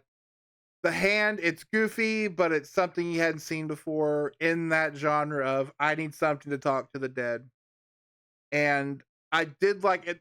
My one complaint about the movie is that at the beginning, the opening scene, and then with the first session, is that it really feels like we're gonna have a lot to say about the TikTok generation and trends.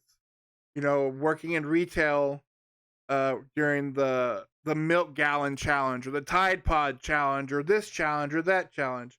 I felt like we were gonna have a lot to say about that. Um, but I feel like this movie kind of drops that. Which is my one big complaint about it is like we kind of could have had a lot to say about it. This movie doesn't, and then it kind of goes into conventional horror movie mode. Um, a lot of this I give to the praise of two goofy YouTubers who came out and with both barrels made a horror movie in a year of a lot of kind of mainstream dredge in the horror genre. There wasn't a lot, last year's horror landscape was so big, so diverse, so good. This year's mainstream horror was kind of wanting. And for them to kind of come out with this movie that yeah, it is something you've seen before, but in a way, in a voice I hadn't heard before, and I really did enjoy it. Did you see the ending coming? I'm Yeah, curious. yeah. Okay. I'm watching it. I'm watching. When you get to the scene where she has him at the end, we're heading toward that moment. I was like, this is gonna go one of two ways. More than likely, there's no way after being what we've been through, they're gonna do A. It's gonna be B. If Yeah. they do A, uh, you're gonna lose your audience. So you're gonna have to go B. Um, And I but will yeah, good. and I will say this about the violence against a kid. If it had happened once, I get it, but it seemed real gratuitous the second time around. And again, it didn't seem like to serve the plot much. That's my opinion, and I'll have to defend my putting up not liking this movie, putting up with another a little later down the line. So, oh, I that's the thing. It's for those who are watching. I didn't watch a lot of the great movies this year. There's a lot of them I didn't miss. I going through my list, I watched a lot of fun movies. And my number 8 is a movie that I wanted an Indiana Jones movie with chase scenes and adventure and archaeology and puzzles, and I feel Indiana Jones and the Dial of Destiny did just that. Yes, Indiana Jones is an old curmudgeon. Well, Harrison Ford, also an old curmudgeon. Going on one last grand adventure. And, at the beginning of the movie, you get to see it during the Second World War and some of the better, I don't know, the CGI de-aging I've seen. Mads Mikkelsen plays a damn good foil for Harrison Ford. There's a time travel scene that I think is super cool. But it's fun. There's chase scenes. There's characters you haven't seen in a while. There's no Shia LaBeouf. It's a win on so many levels. It's Yeah, it doesn't reinvent the wheel or reinvent the dial, but I'd say it's better than Kingdom of the Crystal Skull, which again I didn't hate. I, I enjoyed it for what it was. It delivered on the kind of movie it should be. Yeah, it feels like the same kind of movie as the first three, but I'm okay with that. I think given how bad this could have been, I was pleasantly surprised because I wasn't expecting much going in. It's not gonna go down as a classic movie, but I think it was a really good farewell to the character, and I really hope they don't try to do any more. Harrison Ford is too old, we don't need another one. This wraps things up well, but I enjoyed it. I understand a lot of people didn't. They didn't think it lived up to the character. Uh, as somebody said in the comments that, Harrison Ford looks so tired, and I cannot disagree with that, but I enjoyed it for what it was. Yeah, you and I can always talk about our love for Indiana Jones and this series, good and bad. There are lots of stuff in Crystal Skull that I did like. Um, I I was I was blown away by how well this was. It's being a legacy sequel, knowing kind of where Disney now owning it, where they were on the spectrum of legacy sequels. I think this is a beautiful farewell to the character. This is the franchise that I say again. You and I are and Logan are probably the last generation to ever truly give a shit about Indiana Jones, and that's okay. Like this Yep. is our, as for our parents talking about, or grandparents not thinking about it. The James Dean movies or the Brando stuff. Like this is kind of our this is our series, and it's not gonna go to the next generation, but that's okay. Um, Yes. I again, it just missed the 10, but I was blown away by how much I loved Indiana Jones: The Dial of Destiny. Part of it's my nostalgia. I can't tell you how many times I watched. We only have one of the movies at home, Indiana Jones and the Last Crusade, but I love those movies. And I would actually put this one ahead of Temple of Doom and as sacrilegious as that sounds, but I enjoy every last one of them. Uh, yeah, and part of it's probably because it hit me in the feels and was nostalgic that I got to go see Indiana Jones in the theater, when I'm pushing 40 one last time. Yeah, 100%. Um, all right, so my number 8 is a movie that kind of hits me in all the right spots. Uh, it's Where the Devil Roams. This is a little movie, a little indie movie, made by the Adams family, not the Adams family, but it's this husband, wife, and daughter trio that live up in like the Catskills, up in Upper New York, making these horror movies. They write, direct, star, do all the effects for. They're the band that writes the music for the movies. They did a movie a couple. Was it last year or the year before? Hellbender, which is kind of like a witch movie. This is a movie that is a little bit of Nightmare Alley, a little bit of Carnival because it takes place during the Great Depression. They are part of a traveling circus, not circus, a carnival, and it's weird, it's violent, and again, it's so much fun because again, it's just a family making movies together. You know, that's the dream, right? Of all the thing when Nick was down and we were rewatching the movies we made in high school. Like that's the dream, like hanging out with your best friends, making movies, and it's the family that does it. Uh, and they do it well. This movie is really good.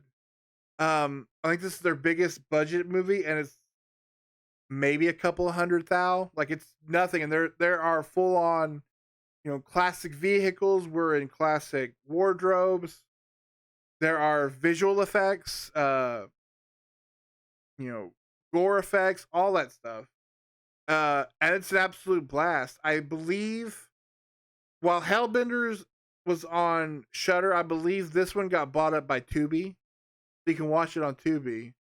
And then I'm excited because Vinegar Syndrome, one of their partner labels, is releasing it on Blu-ray. But like I said, it's for free on Tubi. Also watch Hellbender. It's just kind of a fun little horror movie by this family of movie makers, and it's the dream. So I really did enjoy. Plus, I love Nightmare Alley. Uh, and Carnival was a great show that sadly never get to finish. Uh, but if you enjoy that type of genre type stuff, I really check it out because it is amazing what they're able to do. I haven't even heard of this movie at all.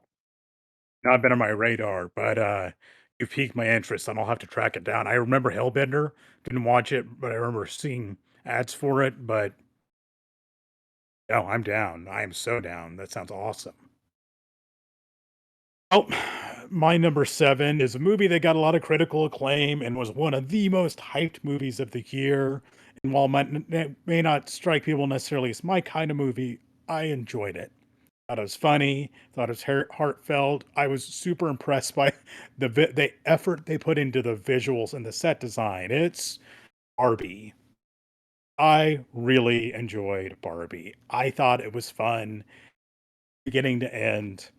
Um, they put so much imagination to it, bringing the various Barbie figures to life. I'm no expert on that, but it's like I read it into a little bit about some of the obscure Barbie characters they threw into it, or Barbie dolls they threw into it, and it was funny.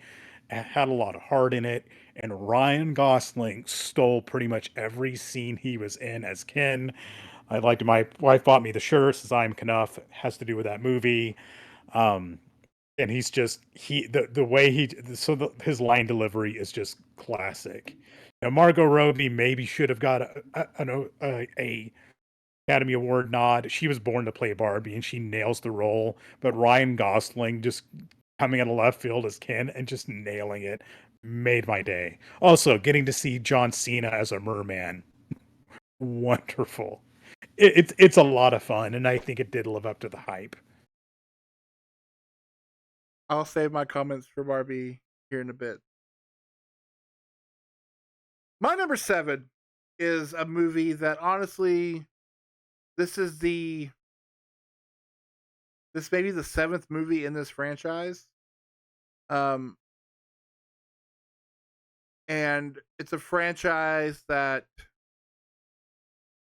proves two things. Number one is that the absolute worst of this franchise is still pretty awesome, and that Tom Cruise is the last living rock star action hero movie actor working today. It's Mission Impossible: Dead Reckoning. Uh, it's the entire franchise is fantastic. Like I said, the worst one is part two, and it's still great. It's Uh, fun. Tom Cruise rarely misses. Even that train wreck of a mummy movie, he's kind of the best part of it. And then, of course, Top Gun Maverick. I don't know how Top Gun 3 is going to turn out. That's a wild turn of events. I did not have that on my bingo card. But you know what? He even was good in those Jack Reacher movies, and he's like 6 foot shorter than what Jack Reacher's supposed to be. Uh, I again, I know we're ramping to like the finale of this franchise, and I think when all's said and done, while there may only be 8 movies in this franchise is all time. because the other last few movies have been kind of the same director. It's Tom Cruise's guy, but to see where this franchise started, as a Brian De Palma movie, and people fans of the show being so mad that spoilers John Voight's character, who was the good guy of the show, is the bad guy in the movie. Um, I love this franchise. Simon Pegg, Ving Rhames are all great. Rebecca Ferguson is fantastic in this, and then even oh my goodness, Agent Carter. I can't remember her real name. She's Yeah. great. I cannot wait to see where this part 2 goes. I love this franchise. It's one of the best franchises in film still going. Hate to say this, I've not seen any after the second one. I just kind of fell behind and never went back to revisit them. Given the praise this one has got, I need to go back and catch up. Because I really like the first two. I mean, the second one, you're right, wasn't the greatest, but it's still a fun action movie.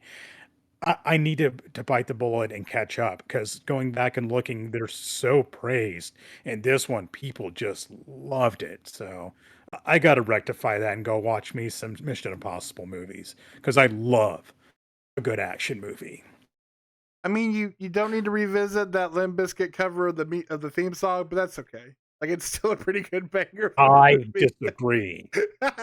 I hope did they use that in this movie? Because they should Oh have. no, they do sneak in "I Disappear" though.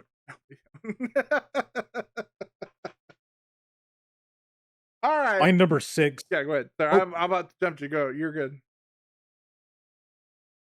my number six is also an action movie and one I enjoyed. It was one I was excited for, intended to get to see it in the theaters, and for some reason, it didn't happen. It's great sci-fi movies that take place on a grand scale are harder to find these days. There's a lot more misses than hits, but um, and we're seeing that more and more, like that movie that dropped on Netflix, which is Son of Ice, and I don't remember. It's got a complicated name, but it wasn't that great. But they did manage to nail it with one really good sci-fi movie this year, and that was The Creator. I'm a sucker for robots and futurism and all of that stuff, and rarely have I seen a movie with such great world building and making this world feel so real.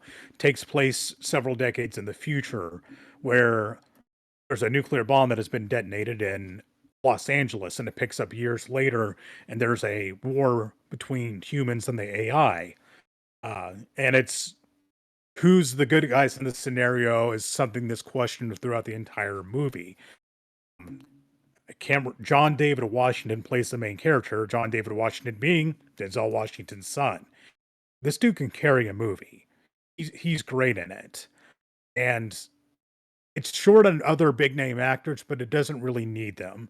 A lot of it has to do with this journey of John David Washington's character in this simulant, is what they call the robot's child. The visuals are absolutely breathtaking, showing the futuristic superstructures. There's a few battle scenes in there that are mind-blowingly good. And the way they went about creating all this fascinating technology and making it seem plausible and real, it it put me in that world.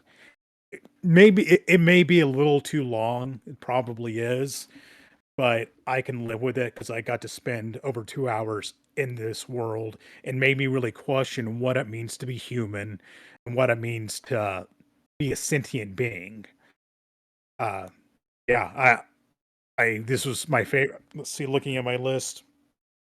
Oh, it's arguable if one of the others is a sci-fi movie. I guess you could classify that as such.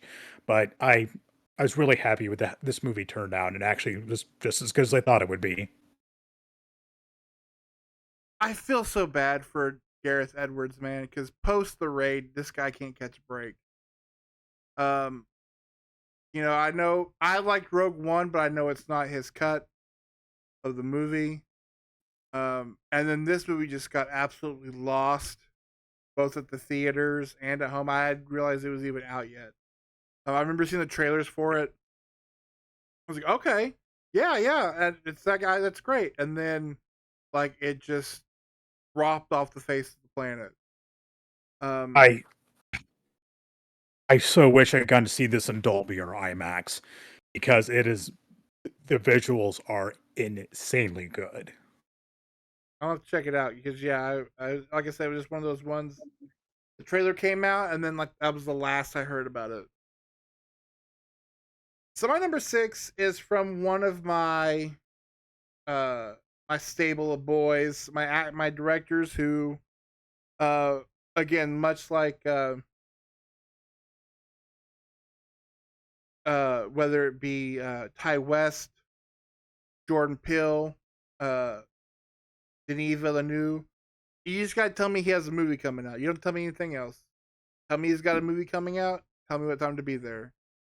Uh, and it's the new Ari Aster movie, Beau is Afraid.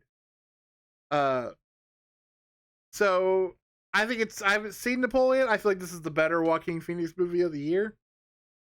I know this movie is very divisive. It's 3 hours. Uh, it's listed as a comedy, as a dark comedy. Uh, Somehow they allowed Ari Aster to make a 3 hour panic attack because that's what this movie is in kind of the best way. This it shouldn't work as a movie, uh, but it runs the gamut of being horrifying. There's a will will be nice to the algorithms.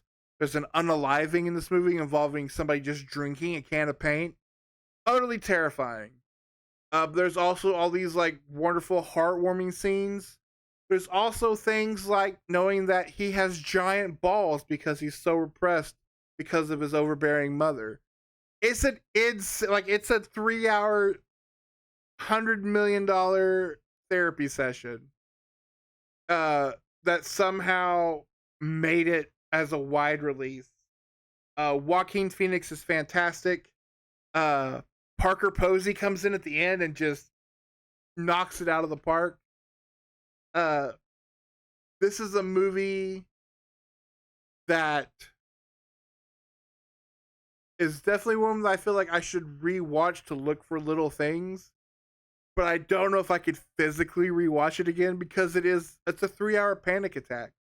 There's a scene if you I'm not somebody who has crippling anxiety, thankfully, but there is a scene where uh has to go to the bodega across the street and the door to his apartment building is open and he's just like nervously watching people enter this apartment building knowing they're going to his apartment to mess things up. It's the most chilling thing I've ever experienced in a movie.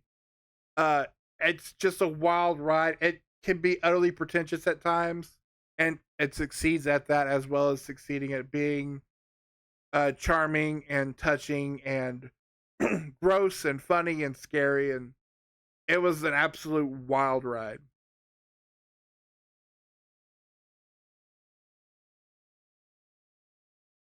I watched the trailer and it's like Walking Phoenix, and it's like I don't know Ari Aster's got some interesting an interesting filmography. What I couldn't get past and bring myself to watch it was the fact that it was 3 hours long. Maybe I'll watch it at some point. 2 hours for the kind of movie this appears to be, pushing it. 3 hours, you better have a really good reason to have a movie north of 2 hours.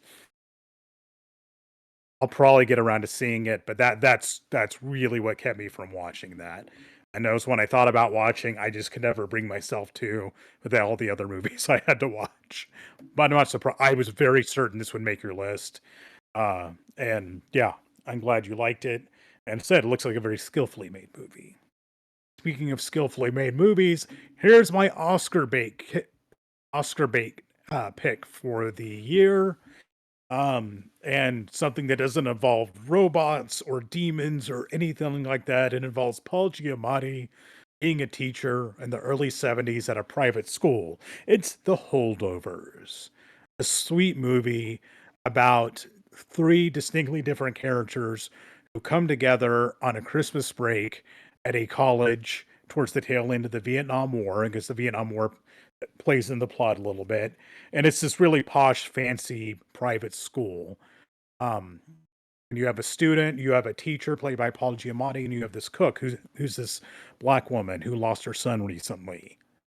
It has so much heart and a lot of humor and such well written characters.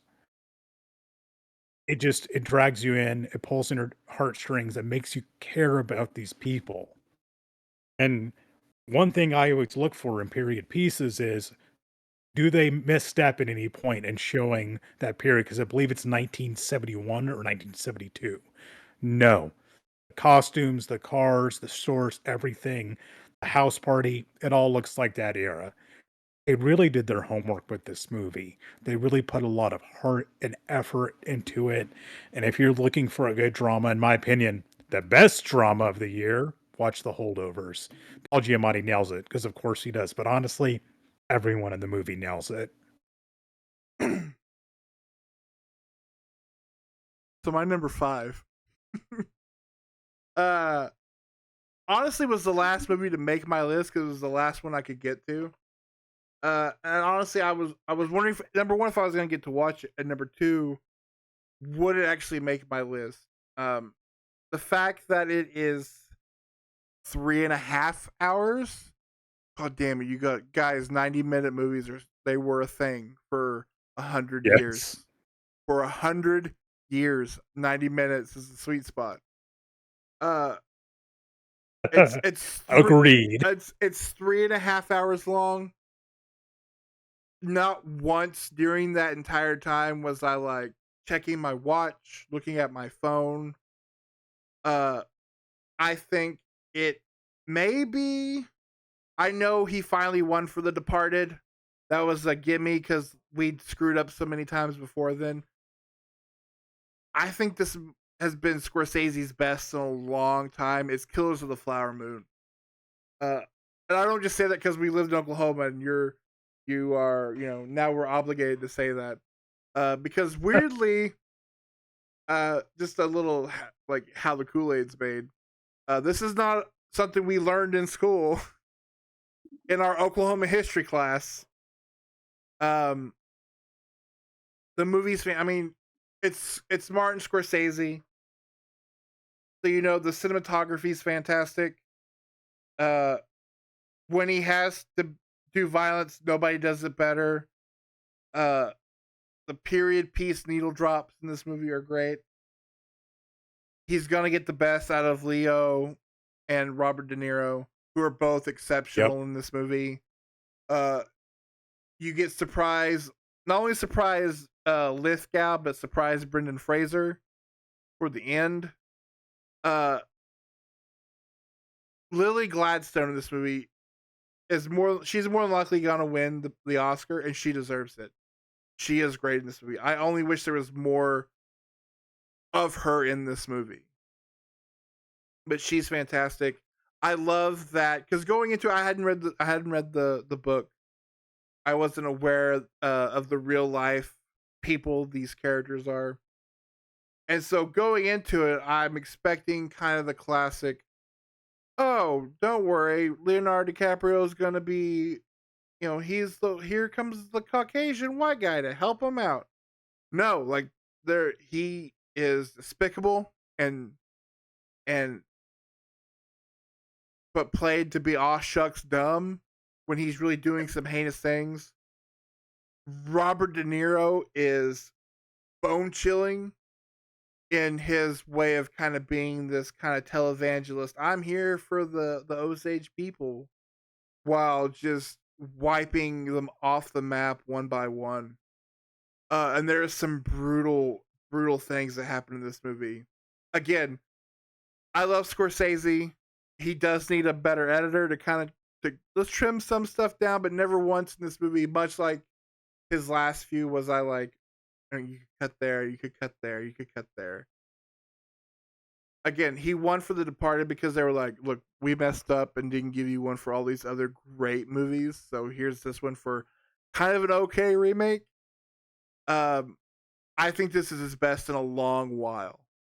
And I was blown away by how good it was. So so he got that. The Departed was his first Oscar. Yeah, he'd been nominated Casino, Goodfellas, all I, those. This was his. That was they were I just like they. It was a running joke about he would be nominated and he wouldn't win. It was, I believe the worst of it was when the Yin Yang Twins won for best original song for Hustle and Flow, and Jon Stewart, who was hosting that year, said, "So we are in a timeline where the Yin Yang Twins have an Academy Award, and Martin Scorsese did not." oh man, that's classic. I like The Departed. I do. Hmm? But it's kind of weird that that was the one that won an Oscar. When you had, The Last Temptation of Christ and um especially Goodfellas, there were several movies before that that deserved it, Yeah, and that I think are several that are better than The Departed. So maybe you'll get one this time. I highly regret that I didn't get around to watching this movie before we did this. I said it's 3.5 hours. That's a real time commitment for a movie for me, especially how busy I've been the last several months. But I'm definitely going to watch it along with the other movie I missed watching, which was Oppenheimer. One movie I didn't miss watching, and I went with my coworker Mike to go see, was a horror movie that 5 minutes into it, I knew it was in for a good time because the opening, it hit the end, the title hit, and I was like, yes, Evil Dead Rise. There's not been a bad Evil Dead movie. We're 5 in, and there hasn't been a bad one. Even the remake is great. Evil Dead Rise delivered on the premise of having the concept of Evil Dead, but within a high-rise apartment building. It was cool. It was gory. It pulled no punches, and yeah, it's just the cheese grater scene. Man, it's just I love the fisheye shots out in the hallway where you see through the peephole the things that are going on out in the hallway. Uh, Down in the parking garage with the wood chipper. It's great. But man, that opening scene hooked me in and didn't let up to the closing credits. Delivered everything I wanted in an Evil Dead movie, which is a gory, fun, absurd good time. Bravo. I keep the trend going. As long as they can make them good, I will keep on watching Evil Dead movies. yeah. Not only that, not only do you have 5 movies, you have 3 seasons of a television show and 3 video games in this series that is literally batting 1,000. I loved Evil. That was one. So Ashton has yet to watch the remake of the original. He's seen Evil Dead 2. We watched Army of Darkness. So this was like his first scary Evil Dead, and he did not disappoint. I thought this was fantastic, and I as much as much like Indiana Jones, I want my Ash to always be there forever. I think this is the way to go, and you can make, as long as you keep making them good, you can keep this franchise going for years. Yes. It's just like, oh, demon possession, antics ensue, lots of gore. We could we that it's a formula that works as long as they don't do something really dumb like try to remake Army of Darkness, because that would be a terrible idea, Logan. Don't mess with that kind of success. But yeah, Evil Dead. I'm kind of surprised it didn't make your top 10, but there were some bangers this year.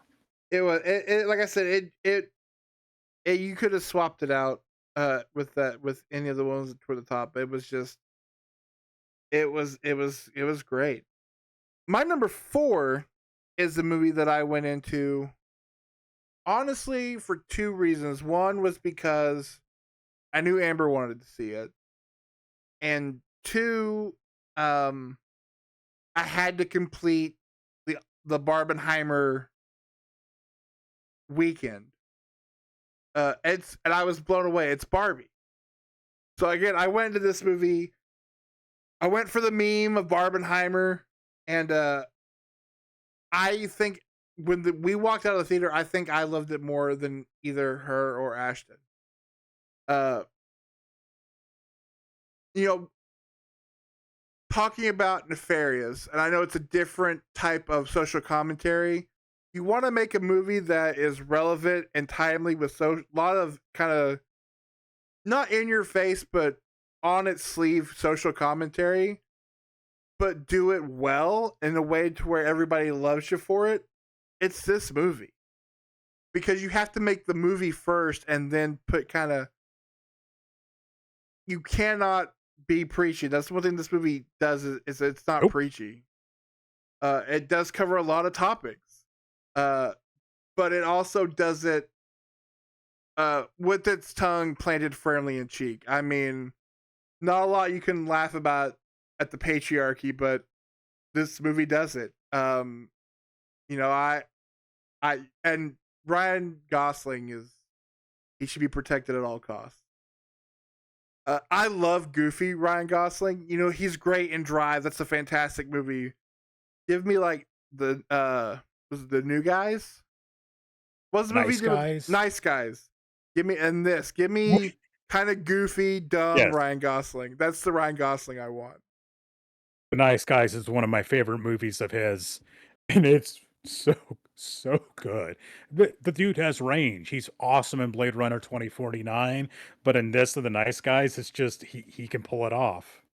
Yeah, and you know, Margot Robbie, she's born for this role. She's fantastic. This movie even made me like Kate McKinnon's Weird Barbie, and Kate McKinnon is a real like talk about walking a razor's edge with me because she can either be really funny or be the detriment to anything she's in. Yeah. She's fantastic. I love Michael Cera in this movie. I love all the Yeah. references to. I will say this, and the movie does it great. As somebody who still owns, and loves that first Matchbox 20 CD, how dare you? But I get it. When I was in school, it was Wonderwall, but I get it. I get it. Um, no, I was just blown away by how great this movie was on all levels. You know, like again, I kind of went in thinking, oh, it'll be maybe probably something like the Lego Movie, which is fine, but we've seen it. I wanted to see something different, and this movie delivers on everything. Whether It it's does. the acting, the comedy, the set design, the dialogue, all that stuff, all the other secondary Barbies and Kens, all that stuff is fantastic, and it's razor sharp writing, dialogue. It's a great movie. It's one, and even there's a lot of people. I had a friend at work who's like, "Hey, I wouldn't expect you to watch a movie like that." And I'm just like, I'll watch a movie if it's good. And I was really, I was really surprised by just how well they pulled it all off. Um, yeah. My number three is a movie we reviewed just last month. As a fan of old school pro wrestling, anytime you have a movie about that, about the life of people who were in pro wrestling, I'm fascinated because to me the stories behind the scenes are most of the time more interesting than what's going on in the squared circle. But the Iron Claw, it hit me in the feels so hard, and it had some performances by Zach Efron and Holt McNally that I think McCallany, they both should have been nominated for Academy Awards, and it is such a shame neither one of them were, because Zac Efron embodied that role as Kevin Von Erich so well, and it's a tragic story of them, and I think it, for the most part, does justice to the story and the people whose lives were impacted by the sheer tragedy of it. It is a beautifully shot movie. The cinematography is amazing. The wrestling choreography is stellar. And there few movies can make me well up. There's a moment in there that really did. It it hit me in a way that few movies have, especially in recent years. Um, in a review, we talked about it. There are a few things I took issue with, but overall, I think it's an excellent movie, and it's right up there with The Wrestler. Doesn't quite beat it, but right up there with The Wrestler for quality pro wrestling movies. And it's one I highly recommend everybody see. You don't have to be into pro wrestling at all to appreciate it.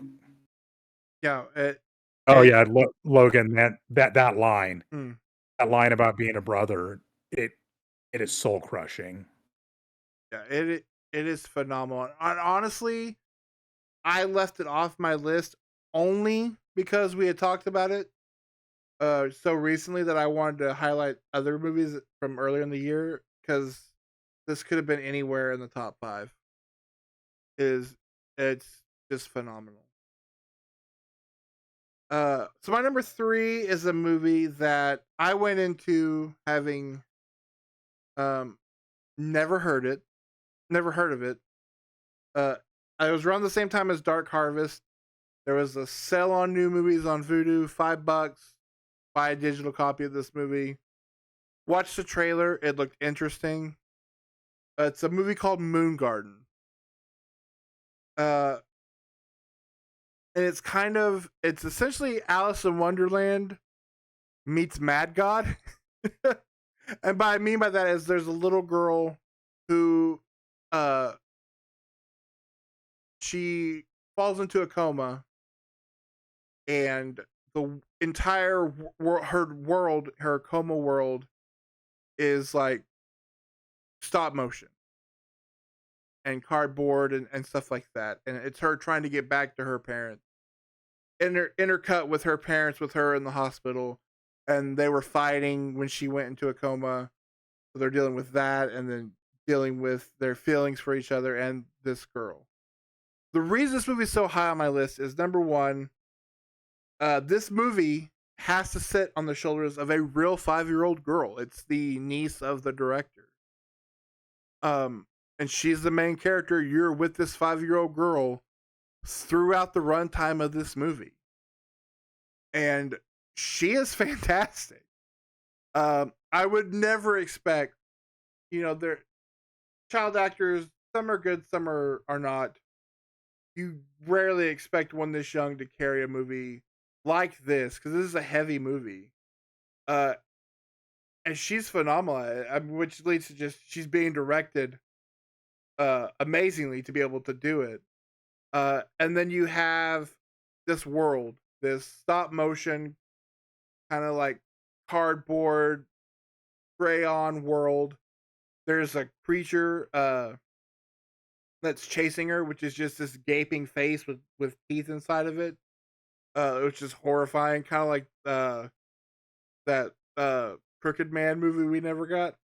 Uh, no, it like it looks like a stage play, but for these backgrounds of stop motion animation stuff.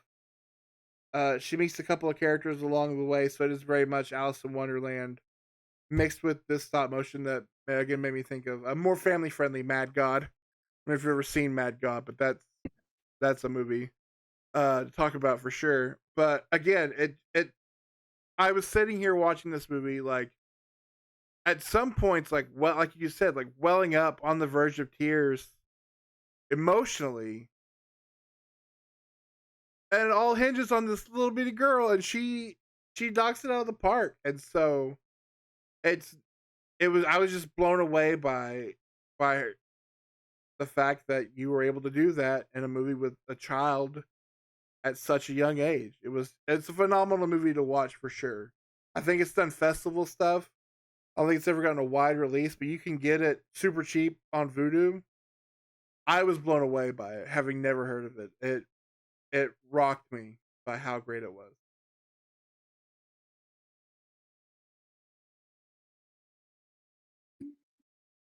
That's one I've not seen a trailer. I've seen a little bit about it, but enough to make me intrigued and making it this high on your list. I gotta watch it. Well, something go to a darker place. My number two is my favorite horror movie of the year, and one of my favorite horror movies in recent years. And it's an utterly brutal, bleak, and dark horror movie. And both my number one and number two are both foreign movies this year. But we mentioned it earlier. When Evil Lurks, this movie is something. Uh, Set in rural Argentina, a these brothers are trying to deal with somebody who is infected, because that's a pretty good way to put it, with this demonic entity that's trying to enter our world through him. And man, is it icky and gross. What this movie does so well is the world building and kind of letting you know the rules of the world, because in this story, the fact that demons exist and demon possession exists is something that is known, and there's even things in place to deal with it. But well, government sucks, so they're not doing a good job of dealing with it. And these guys take it upon themselves to try to deal with this problem. And something you said before, they manage to blunder it at every step. I will say though, the people in this movie are dealing with this malevolent force that is very hard for us to wrap our human brains around. And that's something they do well, is showing that they are fighting something that is relentlessly, overwhelmingly evil, and it will come for absolutely anyone or anything, and involving animals and involves children. And there's two scenes in particular involving children in this movie. They are both real rough. I think they serve a purpose in this movie, as showing how evil and how corrupting this force is. And it doesn't show you too much. It shows you just little snippets of both times. But I know that aspect of it turned a lot of people off to this movie.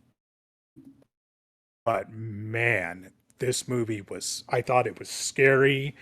The sense of dread at various parts, it just, it's overwhelming.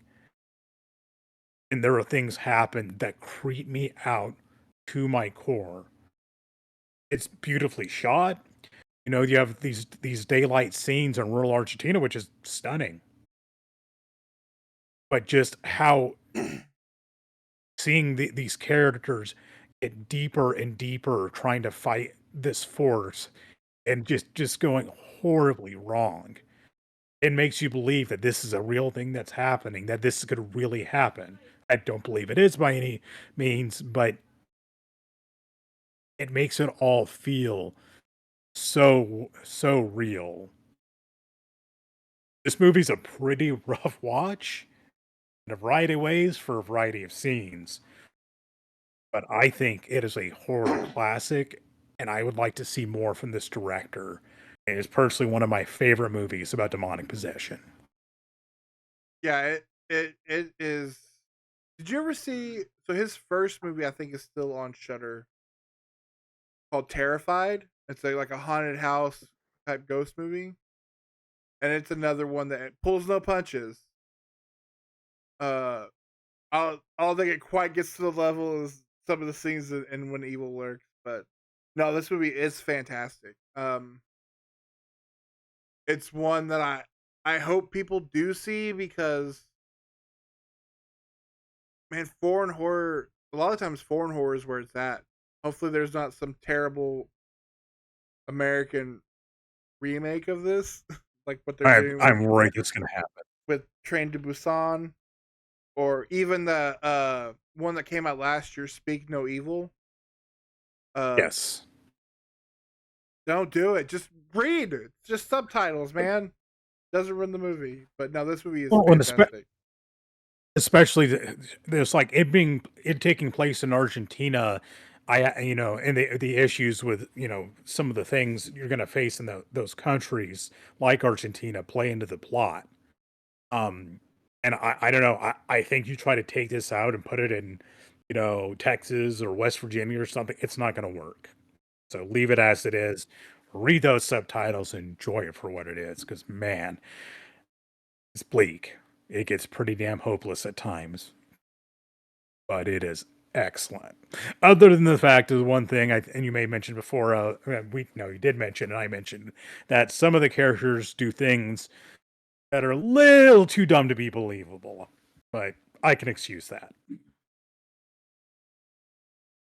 My number two. This is the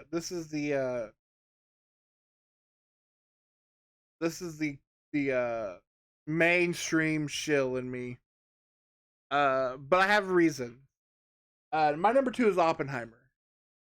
I've made no bones about it. I do not worship at the altar of Christopher Nolan.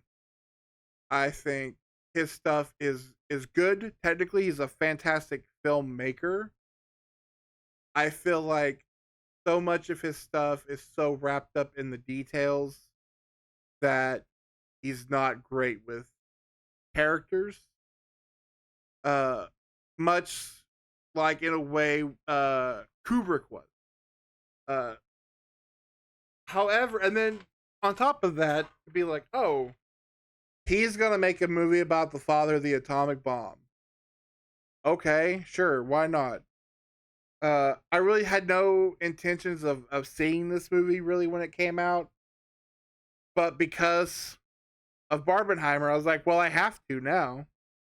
Um, I think that not only is this my favorite Nolan movie, I think this is his best movie. I think it's his best uh character uh writing in all of his movies.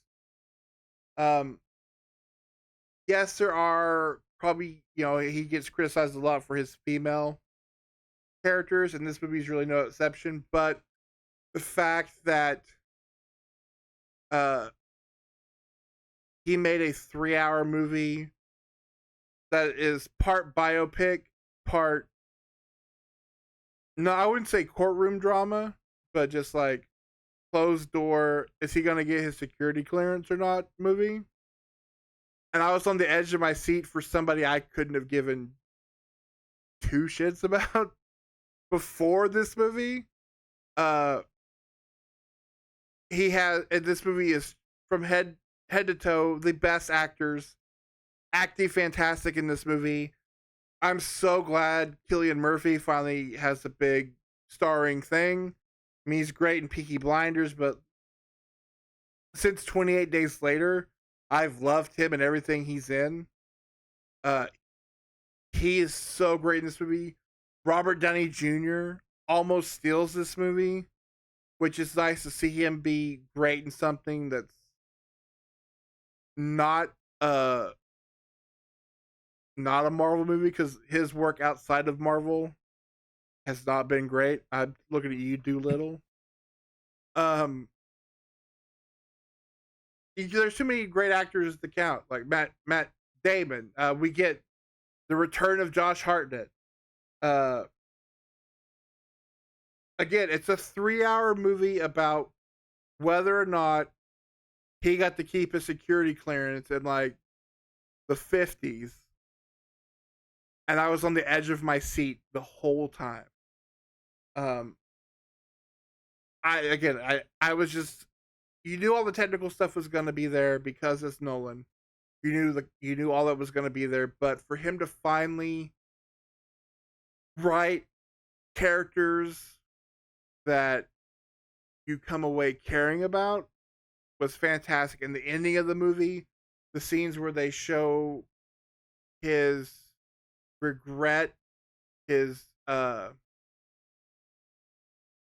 realizing that his worst possible ideas of what could happen uh after the creation of the bomb, a save from like total nuclear war happened, because there always has to be a bigger one. Uh, it's fantastic. It's just fantastic filmmaking. So yeah, I think it'll win. It'll win all the Oscars it's supposed to. -1, I hope that I'm holding out for my number one. Uh, but it was just an event that I went from not caring about at all to being my number two movie of the year. And Also, how you make a biopic. I'm tired of the formulaic biopics. This is off off formula and great for it. Out of all the movies I didn't get around to seeing this year, and all the movies I wish I'd seen in the movie theater, this is it. This is number one. And I just kept on putting it off until it wasn't available anymore. And then I haven't got around to watching it for this. 2.5 hours. That's quite a time commitment, but it's about and in one of the one of the most important times of the last few centuries and in human history, and a man, a great mind, and the impact of how doing the things he did and making those decisions would utterly haunt you and define your life. I look forward to watching it. I look forward to seeing the visuals, and yeah, I wish I had, because I'm sure it's excellent as everyone's saying it is. Also, I feel like we should at some point do a review over Sunshine because it is phenomenal. Oh my gosh. I slept on that movie for so long, and I just oh, it's so good. It's such an interesting concept that works. Interestingly enough, there's a old movie, I believe it's from the 80s or early 90s, that Sunshine actually shares some plot similarities with, only it's that movie's not good. We'll have to bring that up another time. Now now we are on to sorry, I've been distracted by the chat. I, This has been the liveliest chat we have ever I had. know it's exciting. It is wonderful. Thank you, Logan. I don't And hate Christopher Nolan. I don't. They're not all bangers. yeah, thank you, Logan and Tommy. Join the chat. So my number one is a movie that has been an unexpected hit, especially for being as low budget as it was. It has gotten praise all over the world, and for me, there was zero chance I was not going to go see this movie in the theaters. I loved it so much. I've done something I've not done in a very, very long time. I saw it in the theaters twice, although the second time it was in black and white.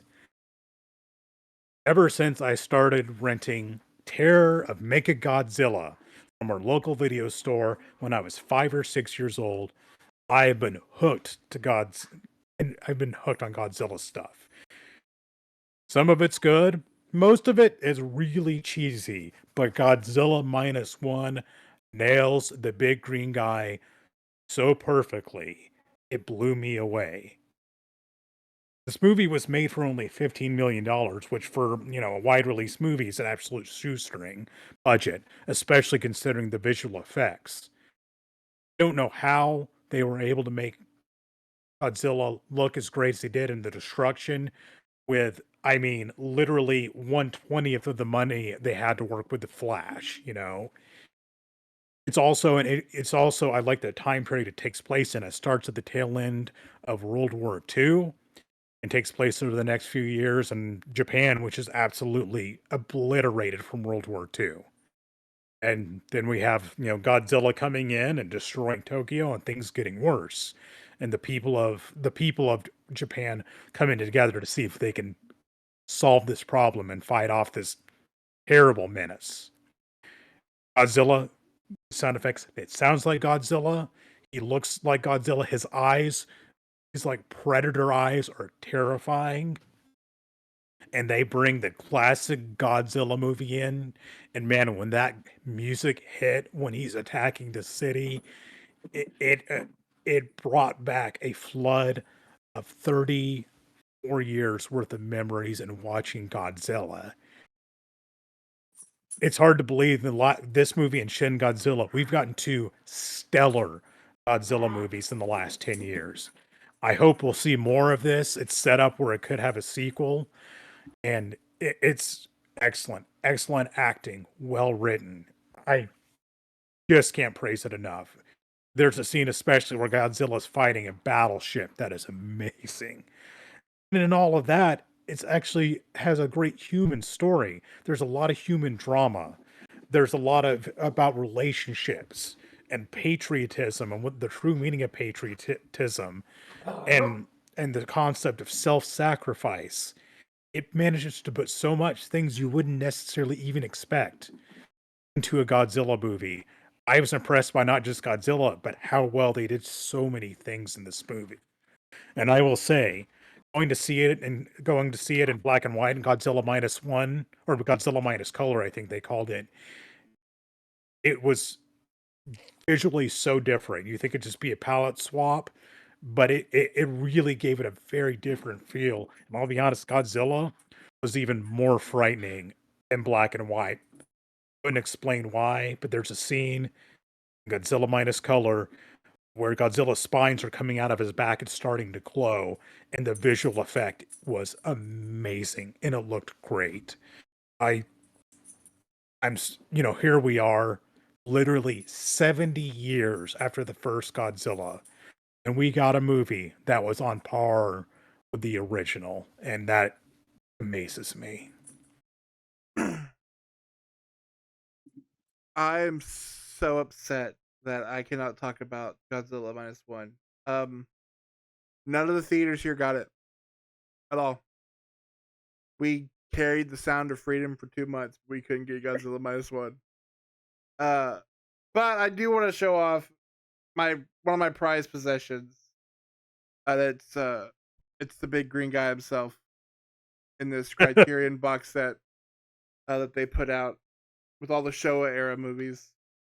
I can't wait to see. I cannot. This movie needs to hurry up and come out digitally. I want to watch. I wish I could have seen it in the theater. I'm so furious that it didn't come here.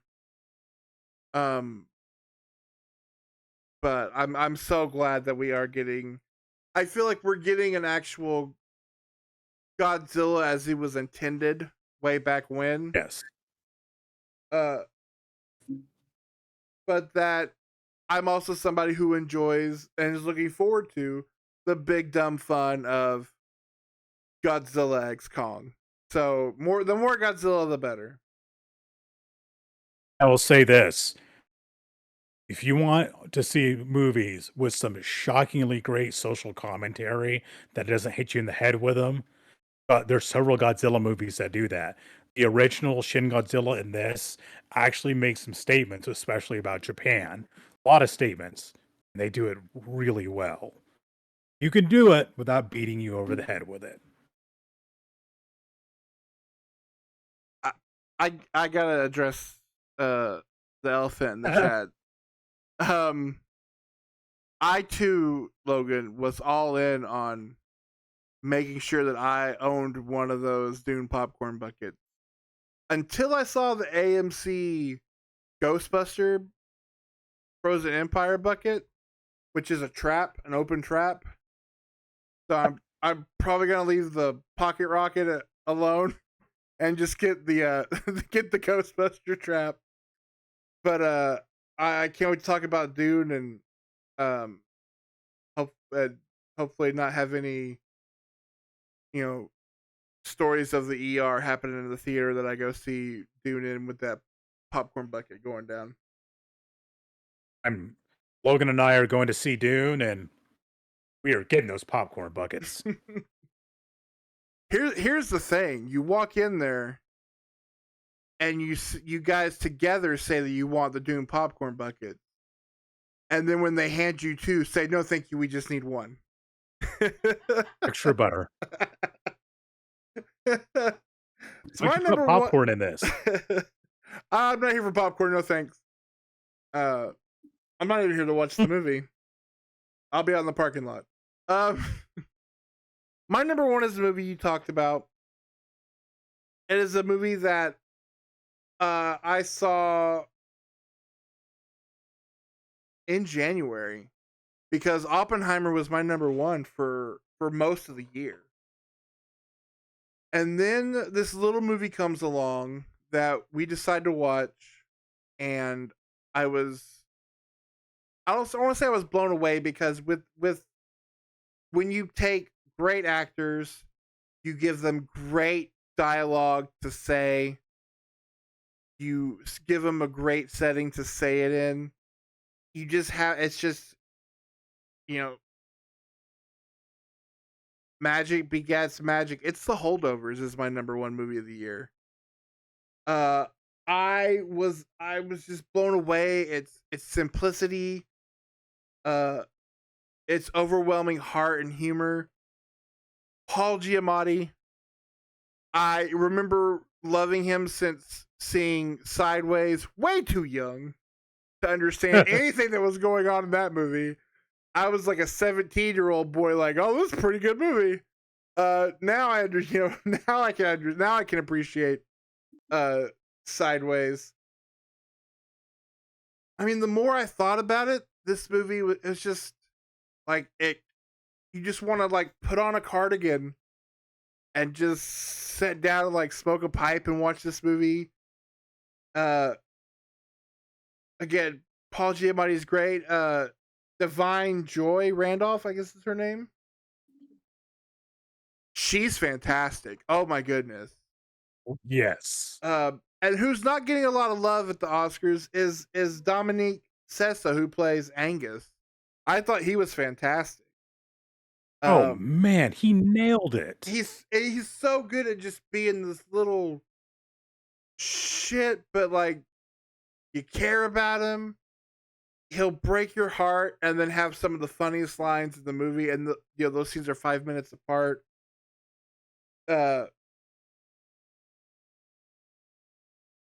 Again, heartwarming, beautifully directed, uh, beautifully written. It's just amazing actors acting amazingly. Uh, Alexander Payne, I like his stuff. His last couple of movies, wasn't a fan of Downsizing. Uh, It's okay. but I was just blown away by how fantastic this movie was, and even to the point to where I went back and rewatched Oppenheimer last week to be like, okay, am I just living in the now? Because I saw this one way later than I hadn't seen Oppenheimer since it hit theaters. Rewatched Oppenheimer. Oppenheimer's great. I love it, but I was like, no, like The Holdovers is just a movie that hit me in so many ways I wasn't expecting. And it's just a beautiful warm blanket of a movie that is my number one of the year. I There's a lot of in my top 5 that you could depending on when you ask me, I would interchange them. Um, if I was going to say objectively what's the best movie of the year, I would say Godzilla -1, but still followed up with The Holdovers. Um, for especially the more conventional fare, it's it's excellent. And another one, you don't have to be a big fan of, movies take place in the 70s or dramas or anything to really appreciate how well done this movie is. And kind of early on, you think it's going to be one movie, then it turns into another, and it subverts your expectations. There's a heartbreaking scene, especially involving Angus's dad, that is just, man, tugs at your heartstrings. But I think it's an excellent pick. And, as usual in years past, we've had overlap in both of our lists, and some we've disagreed with. But um, not 2023, I wouldn't say was the best year for movies, but there were plenty of good ones. A lot of bad, but a lot of movies I could really appreciate. And for me, a lot of really fun movies. And a lot of which, looking at my list, most of that's on there really exceeded my Yeah, expectations. yeah, especially how great, well, especially for horror for sure. 2022 was. Um, there are certain years um that are still 1999, 2007 as just like years of fantastic films, the best years of movies. But no, there were a lot of misses this year, but there were some hits that really hit. And it really has me looking forward to 2024. Also very worried because of the fallout of the strike and everything where we are, but there's a lot to look forward to. And if nothing else, Oh, cool. if you're somebody who's like me in 2023, that didn't mean for that to rhyme, who are just kind of wanting a break from every week there's a new comic book movie or there's a new whatever. If you go find it, you can find a lot of fun stuff. You're gonna find a lot of trash. Yep. You know, I can't remember Saltburn. yeah, there's there's a lot of trash out there. It's not a smart bomb. Like you watch a lot of movies, you're gonna see a lot of crap, but you're gonna find some fun stuff, and then there is some really great filmmakers out there making great films. And so I am looking forward to where we are this time next year. I think we'll have some good ones. I know we're already off to start with having some bad ones, Madam Web. Well, sometimes the movies is good, and then sometimes the movie's bad, and then sometimes I haven't seen it, so I can't say, but sometimes it goes all the way around 2 or 3 times, and it maybe becomes a Samurai Cop, maybe a Miami Connection. Who knows?